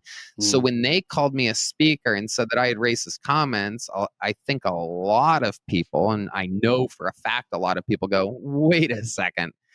I think a lot of people realize the news can be extremely tilted by this exact instance, because a lot of people are like, wait, I saw him be more racist on the roast of Tom Brady. He called a black lesbian a da-da-da-da and a this and a that and a whatever. You know, it's kind of what I go for. And they're like, that's what he does. So, you know, it's the same thing. The situation. news cycle has changed, and They the don't networks and the traditional outlets had monopolies, and then they could cancel someone and shit on them, and there was no place really to go. And now immediately you can go on Joe Rogan or wherever and set the record straight. You know? Yeah, I taped another episode of Kill Tony less than 24 hours after that rally, and I was the news at that point. I mean, it was me all day.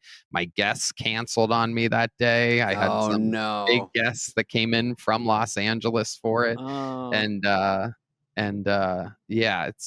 but again, you know, the real comedians here, the real stand-ups, can't wait to be on that episode, and it ended up paying off big time for them because it was an extra wacky episode. Because extra tune in, and also the people hear the joke, go, well, he's doing a joke, even though it's race related. There's a lot of jokes out there that are just poking fun of stuff. Doesn't mean you're a hater. There's Puerto Rico, there's pollution in the ocean. It was just a connection of a joke. It wasn't like sitting around, I got to make a joke about Puerto Rico. I hate that. Yeah. Wasn't that. And the thing that happens when someone when they focus in on a single clip is that you're missing out on the fact that, I totally 100% made a point to make fun of everybody. Latinos, whites, blacks, Israel, Palestine, my own mother. Strategically, that was part of the tone of the thing. It was supposed to be about free speech and how we can make fun of everything.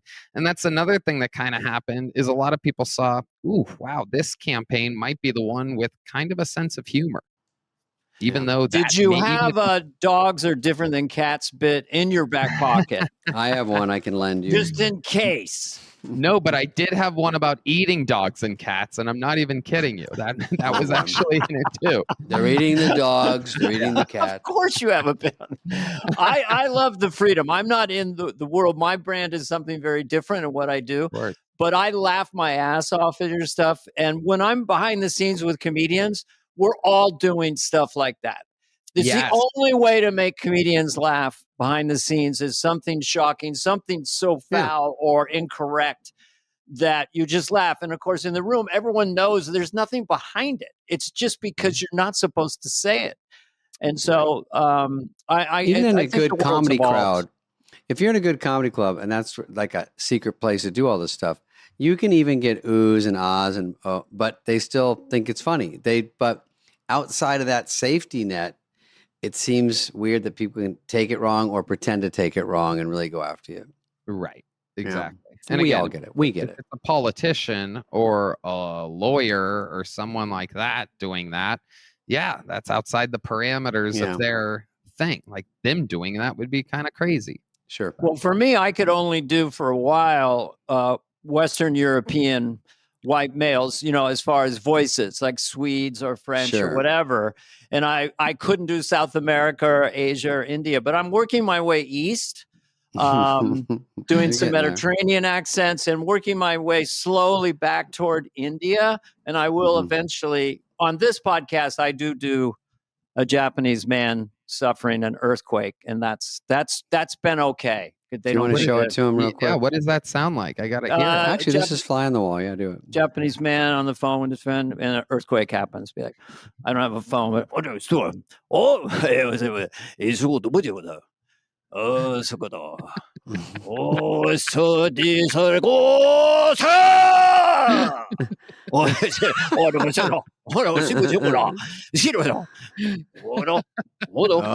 bigger one, I think. So anyway, that I know it has nothing to do with Japanese people, but I just know that sound and rhythm makes my brain happy. So. Oh, that brings me so much joy. Yeah. I love it. Making someone, a comedian, laugh. Yeah, I know. He's the guy to do that one too. That's for sure. It's fun. That could be your minute, Dana. That would have been part of your minute. You'd have like another 20 seconds. Yeah. You have to bring your laptop up on stage. When I can think of something to do on that show, I would love to come on. You could, I would confer with you, but there's certain impressions you feel like doing with prosthetic makeup. Yeah. And there's just SNL and kind of you guys now, and it's fun. Yeah. I mean, I thought Adam Ray's Biden was really, really a funny take on it. Mm-hmm. His whole scared attitude and everything. Yeah. Yeah, he's fantastic. We put that together in 6 days. Mm-hmm. I texted him on a Tuesday morning. I said, "Hey, do you have a Biden?" Because he's always done Dr. Phil, and it's always been a wild success on the show. Guest of the year 2023, and it's like just one of the biggest pops you could ever hear is Dr. Phil coming out on a Kill Tony show. I mean, people lose their minds. Just that he starts swearing and stuff. Yeah, it's such a funny, obtuse take to bring out Dr. Phil in 2025 and have it kill. It's kind of like, really, Adam? And then you see it's killing. Go ahead. Yeah. And so I hit him up on a Tuesday afternoon saying, "Hey, do you have a Joe Biden impression?" And he goes, I just do 5 seconds of it in my stand-up act. I've never been in character as Biden before. Mm-hmm. And I go, "What are you doing Monday?" He goes, "Oh, let's go. Let's do it." Because like at the time they were having debates and stuff, Biden and Trump.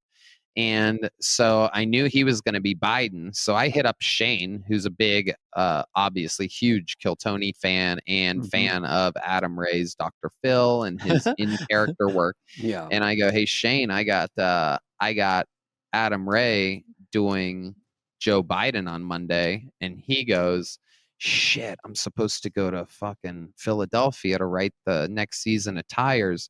But I'll extend I'll stay here an extra day. I have to do Trump with Biden." And so it's so fun how these things come together. It's literally like they want to be there. They want to do it. They want to collaborate with each other. It's not like a job at all. It's like a jam session. It's fun. Shane's such a home run hitter too, and go out there and perfect to have them both. I'll tell you the purity of it, because they're seated side by side and they're facing out to the audience. They're not, you didn't build a set. There's not movement walking. It's just they're in character, just going forward. And again, it feels loose, They kind of wait to have something funny to say. They wait. And then if they have something, they jump in. Or what do you think of that, Trump? I mean, that's hard to do. It's hard to be funny, be in an impression, and ad-lib off what's going on right that second. It's just they were having so much fun, and it was Shane is second to none. He sees things on multiple levels like nobody else. There's a guy during that episode. I go, "What do you do?" He goes, "I work at Trader Joe's." He goes, "That's what we call this guy, Trader Joe. And it's like everyone's putting holy that together, going, "Oh shit, good one!" in a second. I mean, he's great. He's like great. that all the time. By the way, we all live here in Austin, Texas now, and I mean, oh my God, off stage, on stage, at a bar, next door, here, at his place, in the swimming pool, everywhere. He can just lay you out all the time. Incredible. Yeah, I'm jealous. That sounds fun. He's a freak. Yeah. Just swimming sounds fun. Yeah.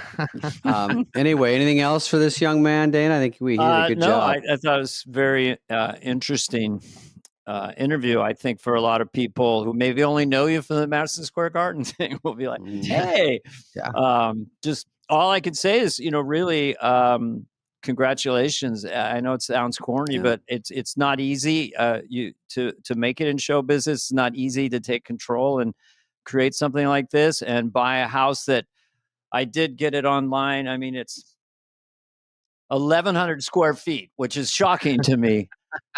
That's all. And does not have a pool yet. He's waiting. But anyway, just congratulations. It's an incredible achievement, and you're just in the pocket, and no one's fucking with you, and no one's telling you what to do. So, well, thank you. Obviously, as a 40-year-old, I have been looking up to you guys and been a super huge fan my entire life. I don't know how, when mentioning Letterman and Stern and the pro wrestling influence, how I could possibly leave out. I guess I felt it goes without saying how powerful SNL and your guys' movies were to me. And so let it be known that, I wanted to do this to hopefully be able to get you guys eventually on an airplane to Austin, Texas to do the show together. It would be monumental. That would be fun if we did together. We're gonna do it. We would love it. I can't wait. So I'll be bothering you guys for that. And Tony, my waitress this morning had just seen you, brought you up organically, did not know anything about this. And I think maybe the Honda Center, maybe she just saw you somewhere. I don't know where, but she had high praise. So good job on just doing stand up on top of doing everything else. Yeah. And we'll see you soon, bud. Thank you for coming on. Guys, a real honor and a pleasure. Have a great day. Pleasure. Thank you. Thanks. All right. Take care, guys. Nice to meet you, Dana. This has been a presentation of Odyssey. Please follow, subscribe, leave a like, a review, all this stuff. Smash that button, whatever it is, wherever you get your podcasts.